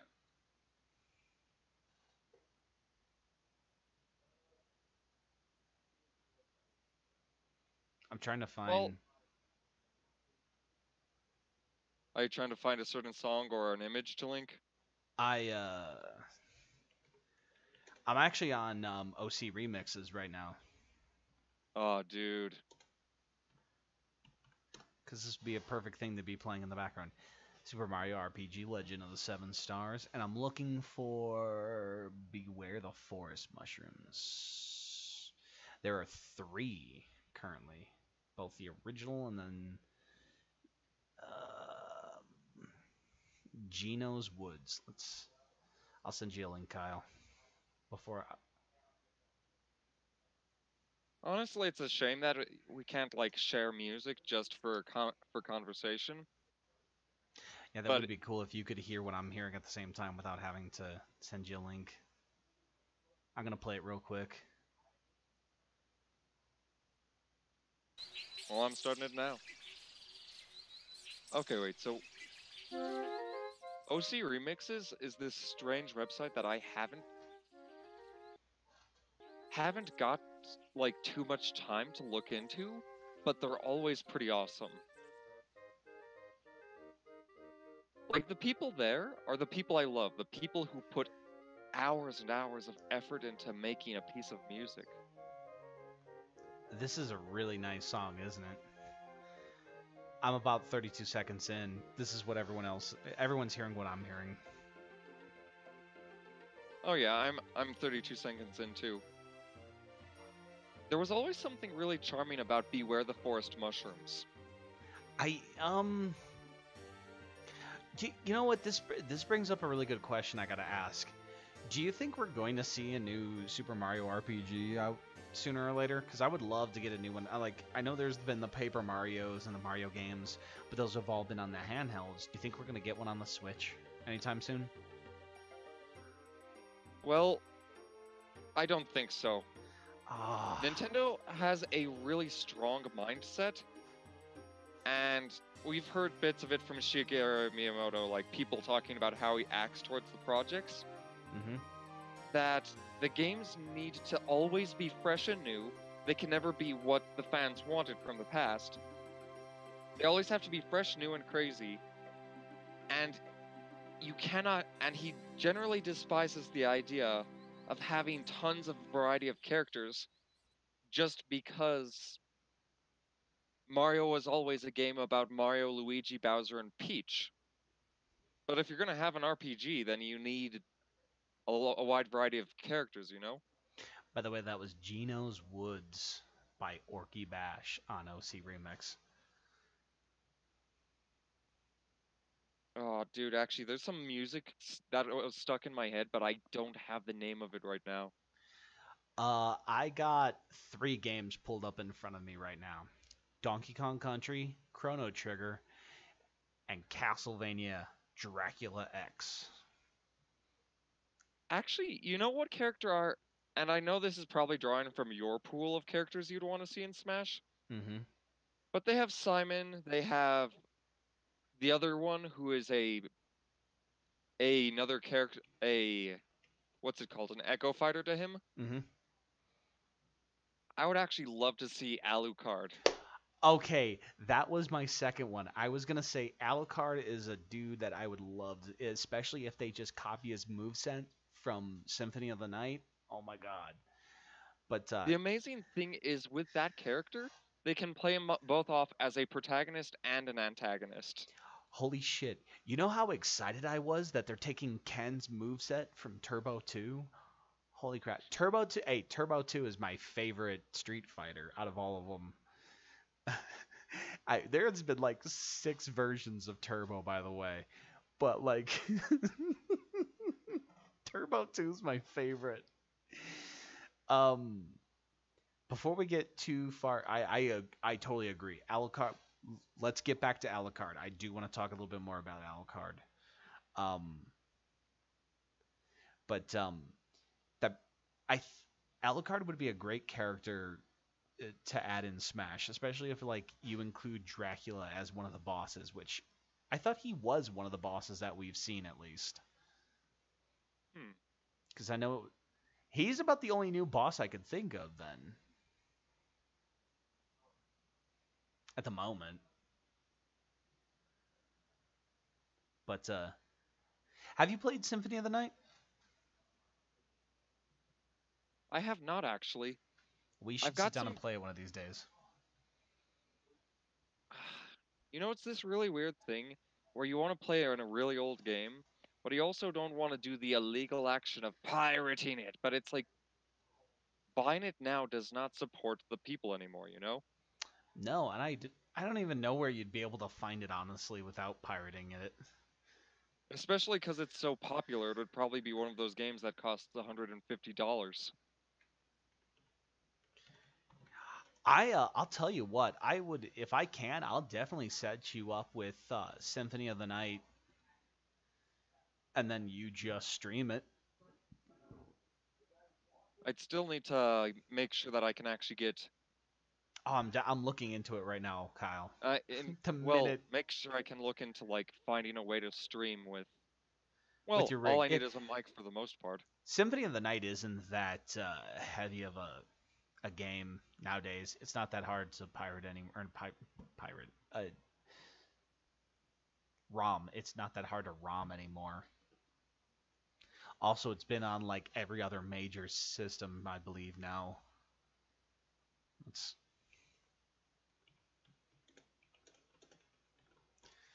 I wonder if there's a way to play it on the PC without.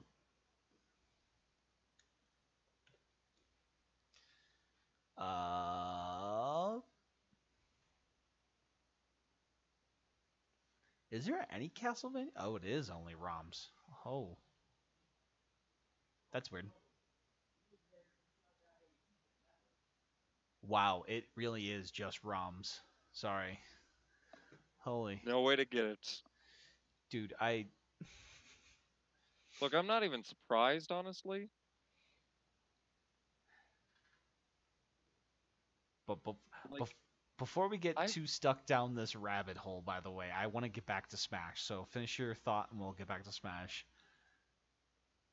There's honestly this really weird thing where once a game has become classic enough, either they have to remake it, which actually can end up being very it's underwhelming. Kyle, it's on the digital store on PlayStation 4. On PlayStation 4, you say? PlayStation 4, Xbox 360, PlayStation Portable, Sega Saturn, and PlayStation. I say that because I don't have a PlayStation 4. I had. I thought. Oh, you know someone who has a PlayStation 4. Oh yeah, but there's always this weird thing when a game becomes iconic enough, players want it to be remade so other people can experience the same glory that they did. But that's arguably impossible because part of the glory of that being the golden era of your childhood was that it was your childhood. It's a lot more than the graphics, so remaking it doesn't fix it. But at the same time, does just letting us pirate the same game over and over, does that fix it either? No. I don't. There's not a lot of Castlevanias that are even available nowadays that you can get outside of like the original systems. Because like trying to think of like the original Castlevania. You fat cat. He is a fat cat. So just looking at the original Castlevania. Oh, I accidentally clicked the TV series. Which the TV series is pretty neat. Did it again. Later. So. Oh yeah. So how is the TV series? I really liked it. So it shares a lot with animation wise, like that, like Aeon Flux '90s animation. But it the my big problem with it is it doesn't have a lot of the music. I was so bummed out you couldn't get like, oh wow, holy shit, the original Castlevania is available on a ton of stuff, including Windows. Wait, just Windows? It just says Windows.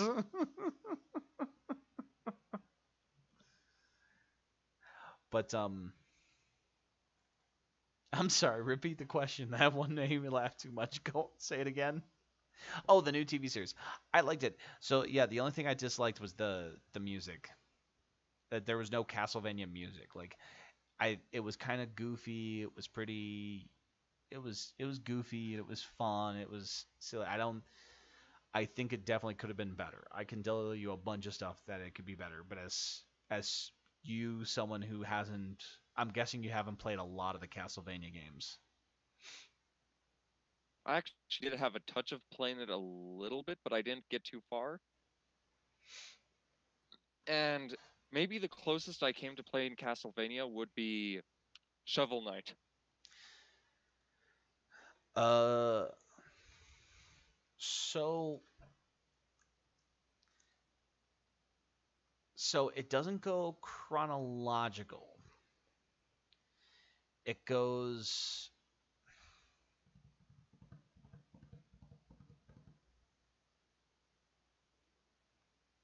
I'm trying to think of the games. Jesus, I'm. Okay, Castlevania 3. I just pulled up Trevor Belmont. Finally got it. Castlevania 3.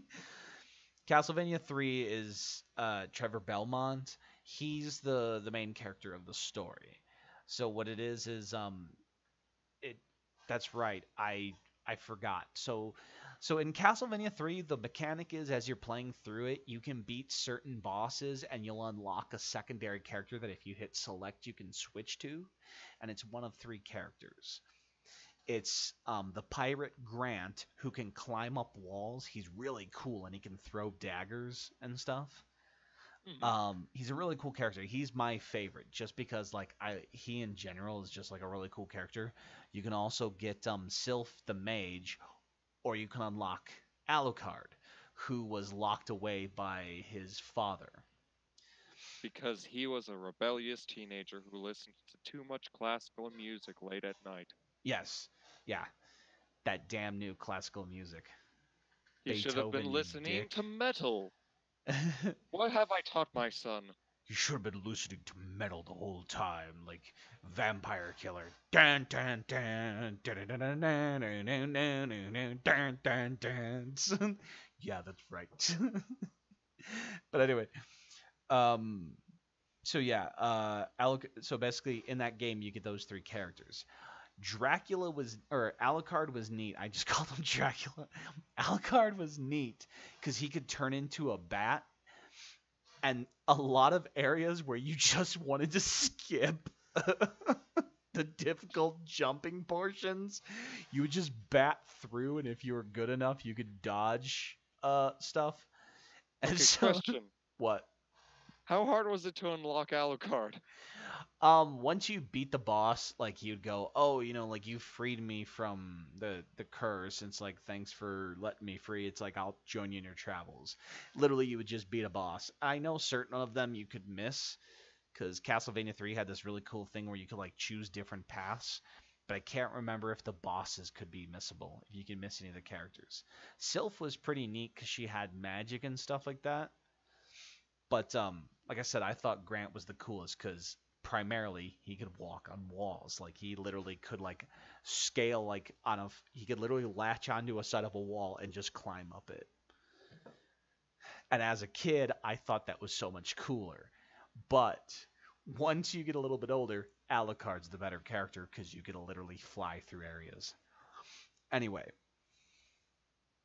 so the Netflix series does basically that game. They just don't show Grant at all. They literally show Sylph and Alucard, but Grant, that dude gets screwed over in the Netflix show. We're hoping, I'm hoping that like he shows up a little bit later if they're doing the full Trevor Belmont thing.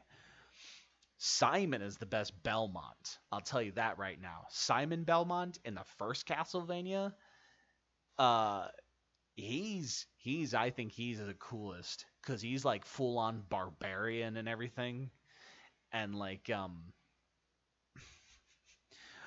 okay, granted, Trevor gets dicked over. Like, if you ever find out, Trevor is in 3 games. Because he's in Castlevania 3. He's in Symphony of the Night. I think he's in Symphony of the Night. Let me pull up his Wikipedia again.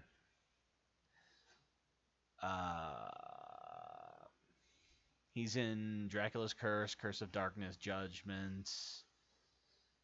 Oh, no, he's not in Symphony. Oh wait, so what is the importance of this character if he keeps returning? Oh no, he is in Castlevania 3, Curse of Dark, and then he's in Dracula's Curse. Yeah, he's in Castlevania 3, Dracula's Curse. He's in Castlevania Curse of Darkness, which was the main character of somebody different. He also, oh, he's only in the 2 games then. Well, so he gets dicked over pretty hard by Dracula's Curse. So after he beats Dracula, he basically gets cursed. And then Dracula leaves a curse behind when he dies, and it starts infecting the worlds. And he basically uses it as a way to come back. Oh, his name was... So this this character in question is the one hunting down the curse. Yes. So, okay, so in Castlevania, the whole setup is that the Belmonts are this family that are like eternally sworn to like hunt Dracula down in darkness and whoop his ass and send him back to where he came. Because what did he do? Take their seat on the plane? Oh, so much worse. Okay, so check this out. The story starts back in the... Actually, I'm going to pull up the Wikipedia so I have some reference to people's names. I'm going to click on the Belmont clan just because that's where I need it. So, Leon Belmont is the first one. Okay.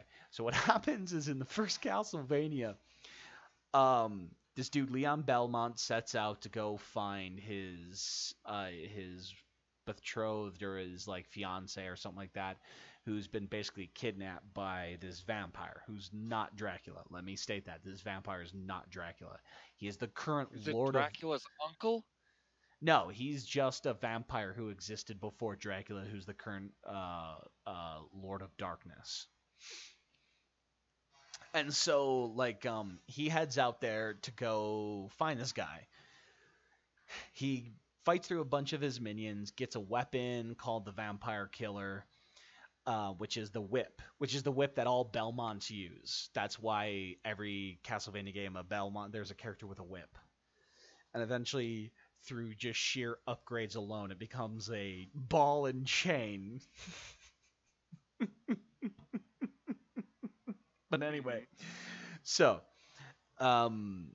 he rolls up. This dude basically turned his fiance into a vampire, and the dude who gave him Vampire Killer kind of fesses up and goes, bro, you gotta kill your one true love with the Vampire Killer to unlock its full potential to be able to, like, properly destroy darkness, like, because it literally becomes a weapon that, like, in fact damages darkness and evil and all that. So he could actually whip the darkness and it would disappear. Yeah, well, more like he whips it to death. Like, well, let's forget about Magic Missile then. Yeah, he literally whips darkness to death. He whips evil things. Like, it's very magically powerful against evil. Like, it is a power that is like nothing can withstand it. It's like literally the opposite to the true darkness kind of thing. But its strength is beholden by its user too, which is, I'm not going to get into that. That's because that's more of a metaphysical thing that's in the games itself. But anyway, so he has to kill his fiance with the vampire killer. So his fiance says, like, no, I don't want to become a vampire. I'm slowly turning. Just let me die. Let me unlock this weapon for you so that you can, truly fulfill your. It's not really a destiny thing. She's more like, this is kind of something I've kind of always felt you've been leading up to do, so go do it. And so he basically uses vampire killer on her, kills her, rolls up on this dude, whoops the crap out of him, and then kills him. And then Death shows up, and it's like, oh, hey, by the way, like, just so you know, I wasn't this dude's servant. I made a deal with him. And so this darkness has to go somewhere. But I made this deal with this other dude. And it's Leon's best friend who, I forgot what this dude's name was. Let me roll down real quick. I can't find it. Doesn't matter. Anyway, so it was this dude's friend, and he's like, oh, by the way, I'm taking this darkness. I'm becoming the new vampire lord, and I've decided to throw off my old name, and I become Dracula. And by the way, the name Castlevania is because his castle is named Vania. So Dracula's Castlevania, by the way. That's something a lot of people don't realize when they play those games. So Leon goes, hell no. For the rest of my bloodline, we will hunt you down and put you back in the ground. And it's like, I will swear everyone in my lineage will dedicate their life to trying to kill you. And he did for years. And he So, okay. So the major... Well, this is my life now. No, son. No, son. Your father was a vampire hunter, and your grandfather was a vampire hunter. And I was a vampire hunter, so that means you're a vampire hunter. So I don't Whatever, know... Dad. I have the listing of the Belmonts in front of me, and it's pretty good because... So, Trevor Belmont, who was in Castlevania 3, is technically the first Belmont to kill Dracula. But he was in Castlevania 3. First one to kill Dracula. There's Christopher Belmont, which I don't really remember him too much. So you, Christopher's son. Then there was Simon. Simon is the one who technically put Dracula in the ground, but he was resurrected. And then there's Julius. Julius was, Julius Belmont is a cool one. I loved him, but he was a side character. He was a side character in one of the games, while you played as Soma. I'm looking at his picture right now. You play him in the boss rush mode, but you don't actually get to see the coolest stuff. He's technically the one who's credited for, like, once and for all putting Dracula to rest. He's technically the final Belmont that had to deal with Dracula.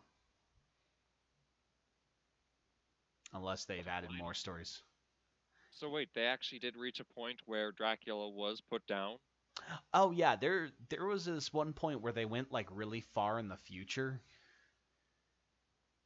And now, like do you this, mean narratively as writers or character-wise as time travel? it was a setting-wise. So it was like the year 20-something, 99, I think. I would have to pull it back up to tell you. Oh, nope. There we are. I wouldn't worry about it.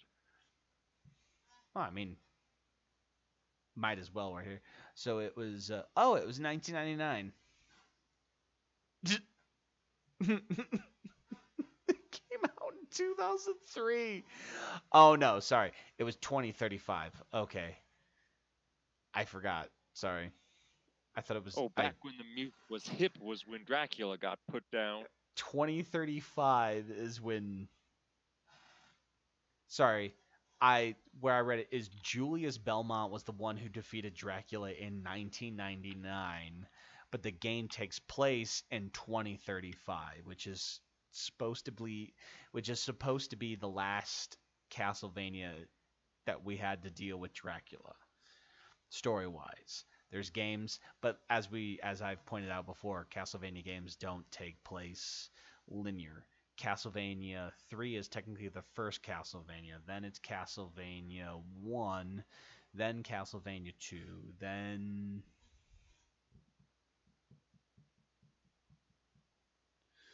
I'd have to look up to tell you that. Alright, so they did confirm that far in the future, he does die, but then they can return back to the other periods to tell other stories. Yes, he was totally put into the ground. You know what? I'm going to put in Castlevania Timeline. Ah, yes. Our film spoilers. Film spoilers, and we're talking about Castlevania. So the Castlevania Timeline. So it was, Castlevania Lament of Innocence, which was technically the first one, then Castlevania 3, then Castlevania Curse of Darkness, Castlevania Adventure, Castlevania 2, Belmont's Revenge, Castlevania. Oh yeah, that's right. Christopher was part 2. I don't know why I thought Castlevania 2 was... Oh no, Belmont's Revenge, which is the handheld. Simon's Quest is the second game, that's right. Then Harmony of Dissonance, Rondo of Blood, Rondo of Blood, that's right. Richter was in Symphony of the Night. That's right. Order of Excelia, Bloodlines, Portrait of Ruin, then Aria Rondo of of Blood sounds silly, like it might have been some type of action movie next to Rambo. Rondo of Blood. Rondo of Blood is called back to life by the dark priest Shaft. Dracula is awakened again. Richter Belmont, descendant of Simon and Just, sets out to find and kill Dracula and save the woman kidnapped from the town, including his the women kidnapped from his town, including his fiancée Annette. Aided by Maria Renard, a girl with mysterious power, Richter prevails over Dracula. However, Richter is left defenseless from his battle with Dracula, and Shaft's curse enters his body. Shaft would continue to exist as a spirit contained within a crystal ball. However, in the 5 years since the previous battle, Shaft manages to regain power through the curse placed on Richter. I forgot how much this is like a melodrama. Now I know why. This is like if you crossed this is like if you crossed like 80s action movie with Anne Rice, by the way. I'm just realizing, like, going back and reading this stupid thing and looking at how the characters are dressed, this is Anne Rice as told by Conan the Barbarian. Or Anne Rice telling Conan the Barbarian. Like, I'm just... There's so much guy liner and open chest shirts and long flowing hair, all the trademarks of Anne Rice. Like vaguely pointed chin, effeminate men who don't look like they should be in combat, that'd be much more served as like men of like political stature who would have more of a verbal game than a physical one. But they're totally the warriors and stuff, like Vampire Hunter D.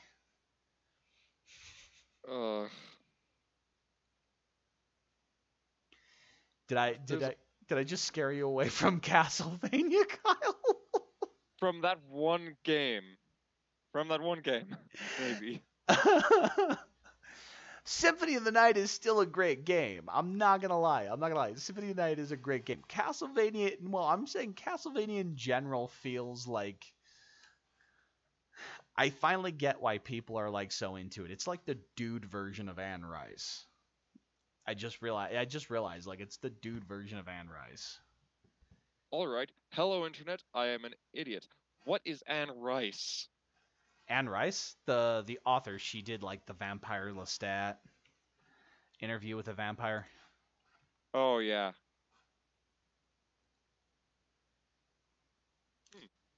I I I know it's not fair. I'm not saying Anne Rice is just purely for women, but I don't know a lot of dudes beyond like I really just don't know a lot of dudes who have read it. And or you know what? I bet you most guys who have read it are like me, who pretend they don't when normal people are talking to them. Yep. I swear to God, I bet you that's what it is. I bet you most people who have read Anne Rice who are male are those dudes who will never admit to reading it. I bet you there's probably like a 50-50 split on male to female who've read Anne Rice. And it's just like 90% of the males will refuse to admit to it. I wouldn't be surprised if it was. Sorry. No, go on. I No, I mean my brain just derailed for a oh. second. Because I've actually heard from a lot of other people when before I got into college about the vampire interview with a vampire. And honestly, it wasn't just this whole thing of being obsessed with the monster that it could be a good person, but this mentality that it was exploring it not as a horror film, like the terrors of Dracula, with a climactic fight scene where the guy puts a wood stake through Dracula. Instead, it approached it as a very human element, Have which you in the end, technically vampires are part human. I was gonna say, have you ever read the original Dracula? Because if you hadn't, it's a very, very good book. I know it particularly does have a good amount of House on the Hill type alluding to things. It's very interesting the way it chooses to tell a story. So it doesn't tell it in the particular sense of like it's like, you know, 1980s, like 1866, on the Oriental the boat on the Orient and stuff like that. No, it's very much told in like um some people it'd be firsthand accounts, some it's diary entries, then it's newspaper clippings, then it's that kind of thing, like psychiatric papers. Like one of them is literally like talking about Renfield, is like one of his doctors talking about him. So like I it's a very interesting book because it doesn't tell it to you. It doesn't tell you a story in the traditional narrative sense. It tells you more like Rashomon's not a good way to. Rashomon's not a right way to say it. I'm trying to come. From different perspectives. Yeah, we'll go with that. It tells the story for it. Like, yeah, that is exactly what it describes. It tells the story from different perspectives, beyond telling it from a narrative sense of you see it from the outside happening. And I I think that's a lot harder to do now, and I think it's much harder to do when you're like trying to tell a story like no, I completely lost what I was saying there. I did. I just completely What type zoned of out. story is hard to tell with different perspectives? Okay, yeah, I guess Dracula. Actually, it's kind of weird how Dracula was told in general. It's kind of actually. Let's be. I want to be. Let's be absolutely critical of it. I think it was a very bizarre way to tell a fucking story, to tell you the truth. I liked it. I thought it was interesting. But if you told me I had to read it again, I would tell you to go fuck yourself. Oh no. Like if you told me I had to read another book like Dracula, like I had to read, like if you said, "Oh, hey Kem, by the way, do you know they made Dracula 2?" It's the exact same thing. I'll be like, "Yeah, you go fuck yourself. I'm good with the first one." I just read like a straight up. I'm not even gonna pretend. I'm not even gonna act like I wouldn't. I would straight up just go, nah, hell no. I ain't fucking fuck that. Like I like Oh, Dracula. I thought it was neat. I do not want to experience it again. so what's that one movie in which the guy has short-term memory loss and they tell the movie backwards?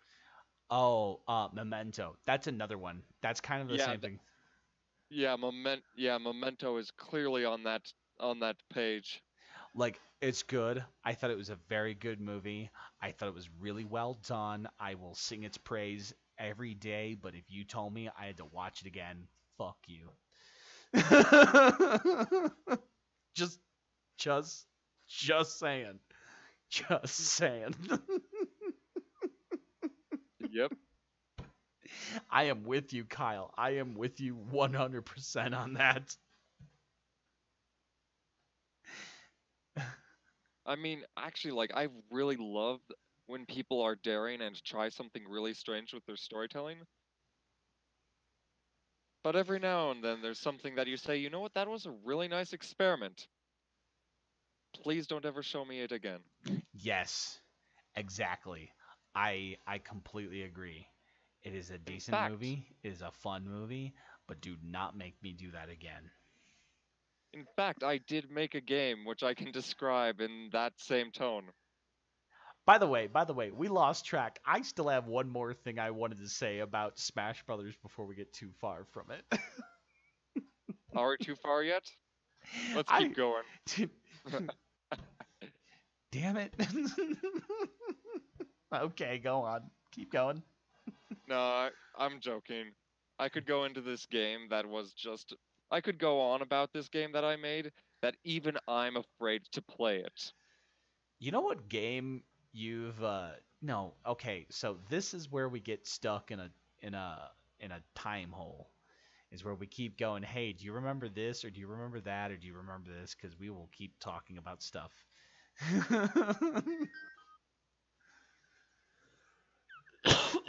Oh yeah, so your Smash Brothers character, other than Alucard, I Dante from Devil May Cry.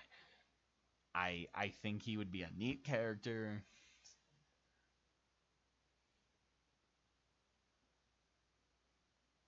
Did I say? honestly, Oh, you got real silent. I'm like, did I say something wrong? no, it's actually a really smart one to say because he is iconic. Well, not only that, but like I have a really cool idea for a stage you could do too. Is at one point in Devil May Cry 3, you're basically fighting up the side of a tower. If the stage was just a piece of rock that was in free fall and it was just slow like tipping back and forth, like imagine just a piece of like pillar that's constantly like floating, gets smashed apart, stuff like that. Hmm. I want that stage. Pure utter chaos.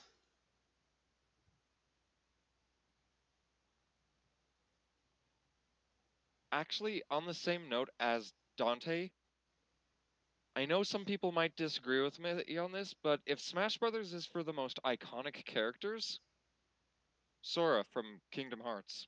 He would be a great character.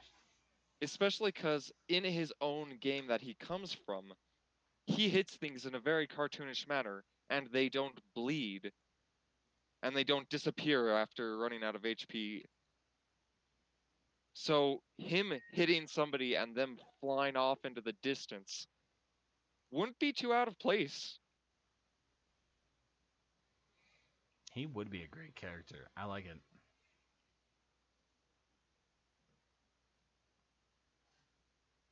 I mean, even with the nonsense of him spinning spinning his keyblade just to fly upwards as his up B. But if I were to say anything for his level, it would have to be Traverse Town. It, Ooh. Yeah. like you could actually have one of those areas where like there's staircases going downwards, but the camera is angled, so that's actually the ledge of the level. Just so that it's not one of those strange levels where you walk off where you can walk off the ledge. Those levels are always weird in Smash Brothers. Yeah. I God, so I wonder, do you think they're just going to stick to video game characters? Cuz I don't think Possible. they don't have any non-video game characters. I think that's pretty true, actually. I don't know. It might actually be if Smash Brothers lives for 10 years more, I might expect them to do some weird stuff and include more things. But right now, they still have other characters. I still want the point in which Kratos gets put into the game. Okay, so let's say, for the sake of argument, we are back in the golden age of gaming where companies ribbed each other, but ultimately we're still pretty like had this like friendly rivalry. Let's say for the sake of argument, Nintendo goes, "Hey, Microsoft, Sony, we each want you to put one character in." Who do you think those one character would be? Cuz I'm Kratos, Kratos or Crash Bandicoot. Cuz I'll tell you right now, as someone who doesn't have any loyalty to the systems, like I own Nintendo, Microsoft, and I own a PC right now. And I'll tell you, I'm getting a PlayStation Black Friday. Um, I think that would be just marvelous if you could get those two characters, but I doubt it'll ever happen. But It would definitely be Crash Bandicoot out of those two. my vote is Master Chief and Crash Bandicoot. Ugh. Like, what I would have wanted, and I know this is impossible completely at this point. It's partially a joke, but it is also something I do desire. Doom Guy. Doom Including Guy would be. including alternate skins that remind you of weird doo doo doo doo doo doo doo doots. So I think Doom Guy is probably. I think Doom Guy is your best bet. Including an ASCII art level. Do you remember that somebody even made an ASCII a version of Doom that runs with ASCII? No, I've I've seen some weird things for Doom. Like I've like the H Doom. Ugh. Oh yeah. So you could Hold veering the away from phone. Card Saga Wars actually released. What? Do you know what Mugen is? Yes, I know what Mugen is. Do you know It's what Card Saga Wars is? nope. So it was this project this dude was starting to run on this the Mugen, where it was basically like all these characters. Like the idea was like it was based on Smash Brothers, and it started like uh so the last big update was on September 2010. Let's just put it that way, the last big update. And I honestly can't remember how far back he started it. All I remember is I remember it. And the characters were supposed to be from like different games all over. Apparently, he released a prototype with Samus, Master Chief, Lenneth from Valkyrie Profile, and Walker. I don't know who that is. Stages are Ceres Space Colony and Halo. Apparently, there's an updated version where he has a couple other. Oh, there's like 4 more, 8 more. So Cloud, Link, Cosmos, X, Chrono, Etna, Ivy, and Soma. Okay, Chrono and Ivy are nice choices. Um, Here, I'll link it to you. Holy crap! I didn't realize I've been 2010, dude. 2010 was the last time I think I really paid attention to it. To be honest, when La la la, I'm not old. La la la. I'm like, no, no, I refuse. Oh, I'm downloading it now. Kyle, I'm downloading it now.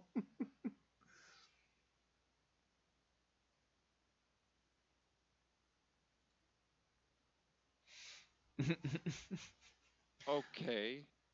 Okay. I'm not gonna play it right now. What I'll do is I'll download it, and then later I'll play it, and then one day you'll come over and we'll do a stream of it, and then.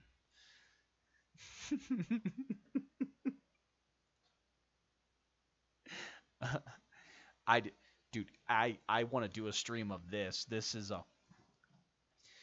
You don't understand, man. Like, hold on. Let me just pull up. So talking about Smash Brothers just kind of got me thinking about Card Saga Wars, and I had to look it up. Okay, so I do have questions for Card Saga, because it is in the vein of Smash Brothers, right? Yes, and it's 2005 is back when it started.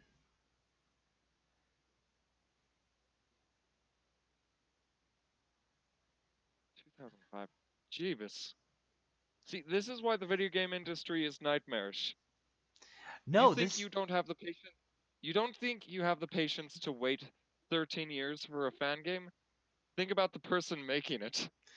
Like, this dude released it, and like, I'm surprised there isn't more homebrews, dude. I bet you people would add hundreds of characters to this thing if he made his own sprites. Definitely. Like, these were all like, I don't know if you clicked on the link, but these were all custom sprites and stuff. Oh man, stories like this, they inspire me, but they also really scare me. They the hell did it? There we are.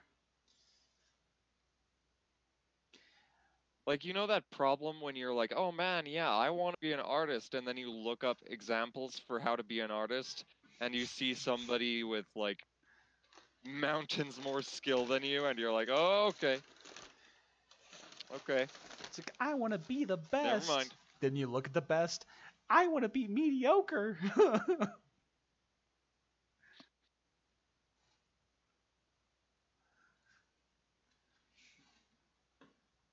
There is one thing. Wait, yeah, allow. This is a device. My computer is a device. Oh, I am. This is going to be awesome.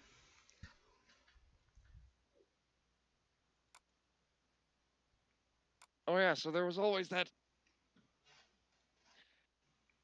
I have started, and I've been playing my 4th run through Breath of the Wild now. Wow, I'm still on my first. I have yet to give it up. There are 2 types of people in this world. People with families and people who want to watch the world burn.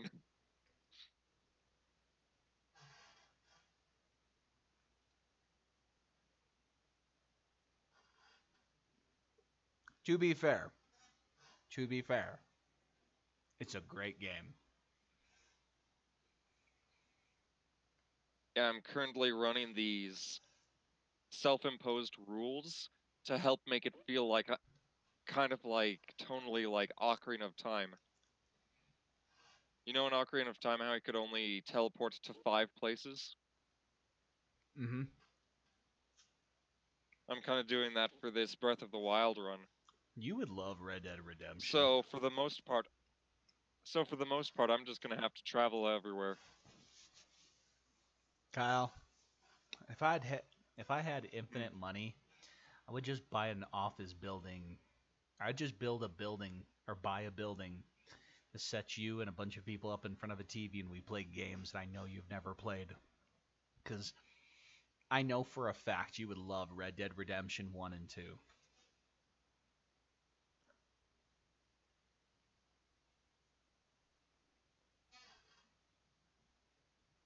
Actually, that does bring up a decent point. What's There's up? always this really interesting argument on the internet as to why people watch Let's Plays of video games. And I think for the most part it comes to something just as simple as we do not have infinite time in the world, and on an equal note, we don't have infinite money, you know?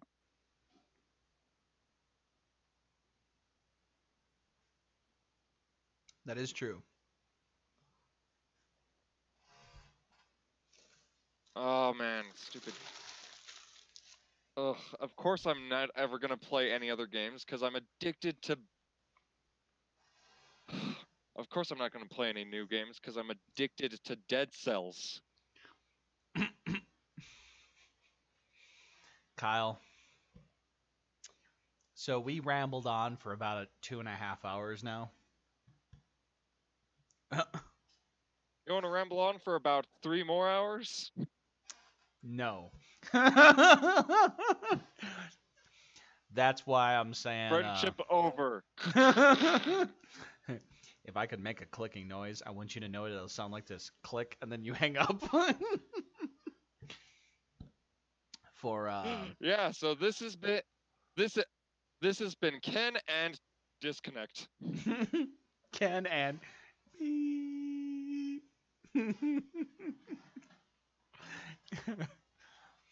For Kyle on Can, thank you for watching this.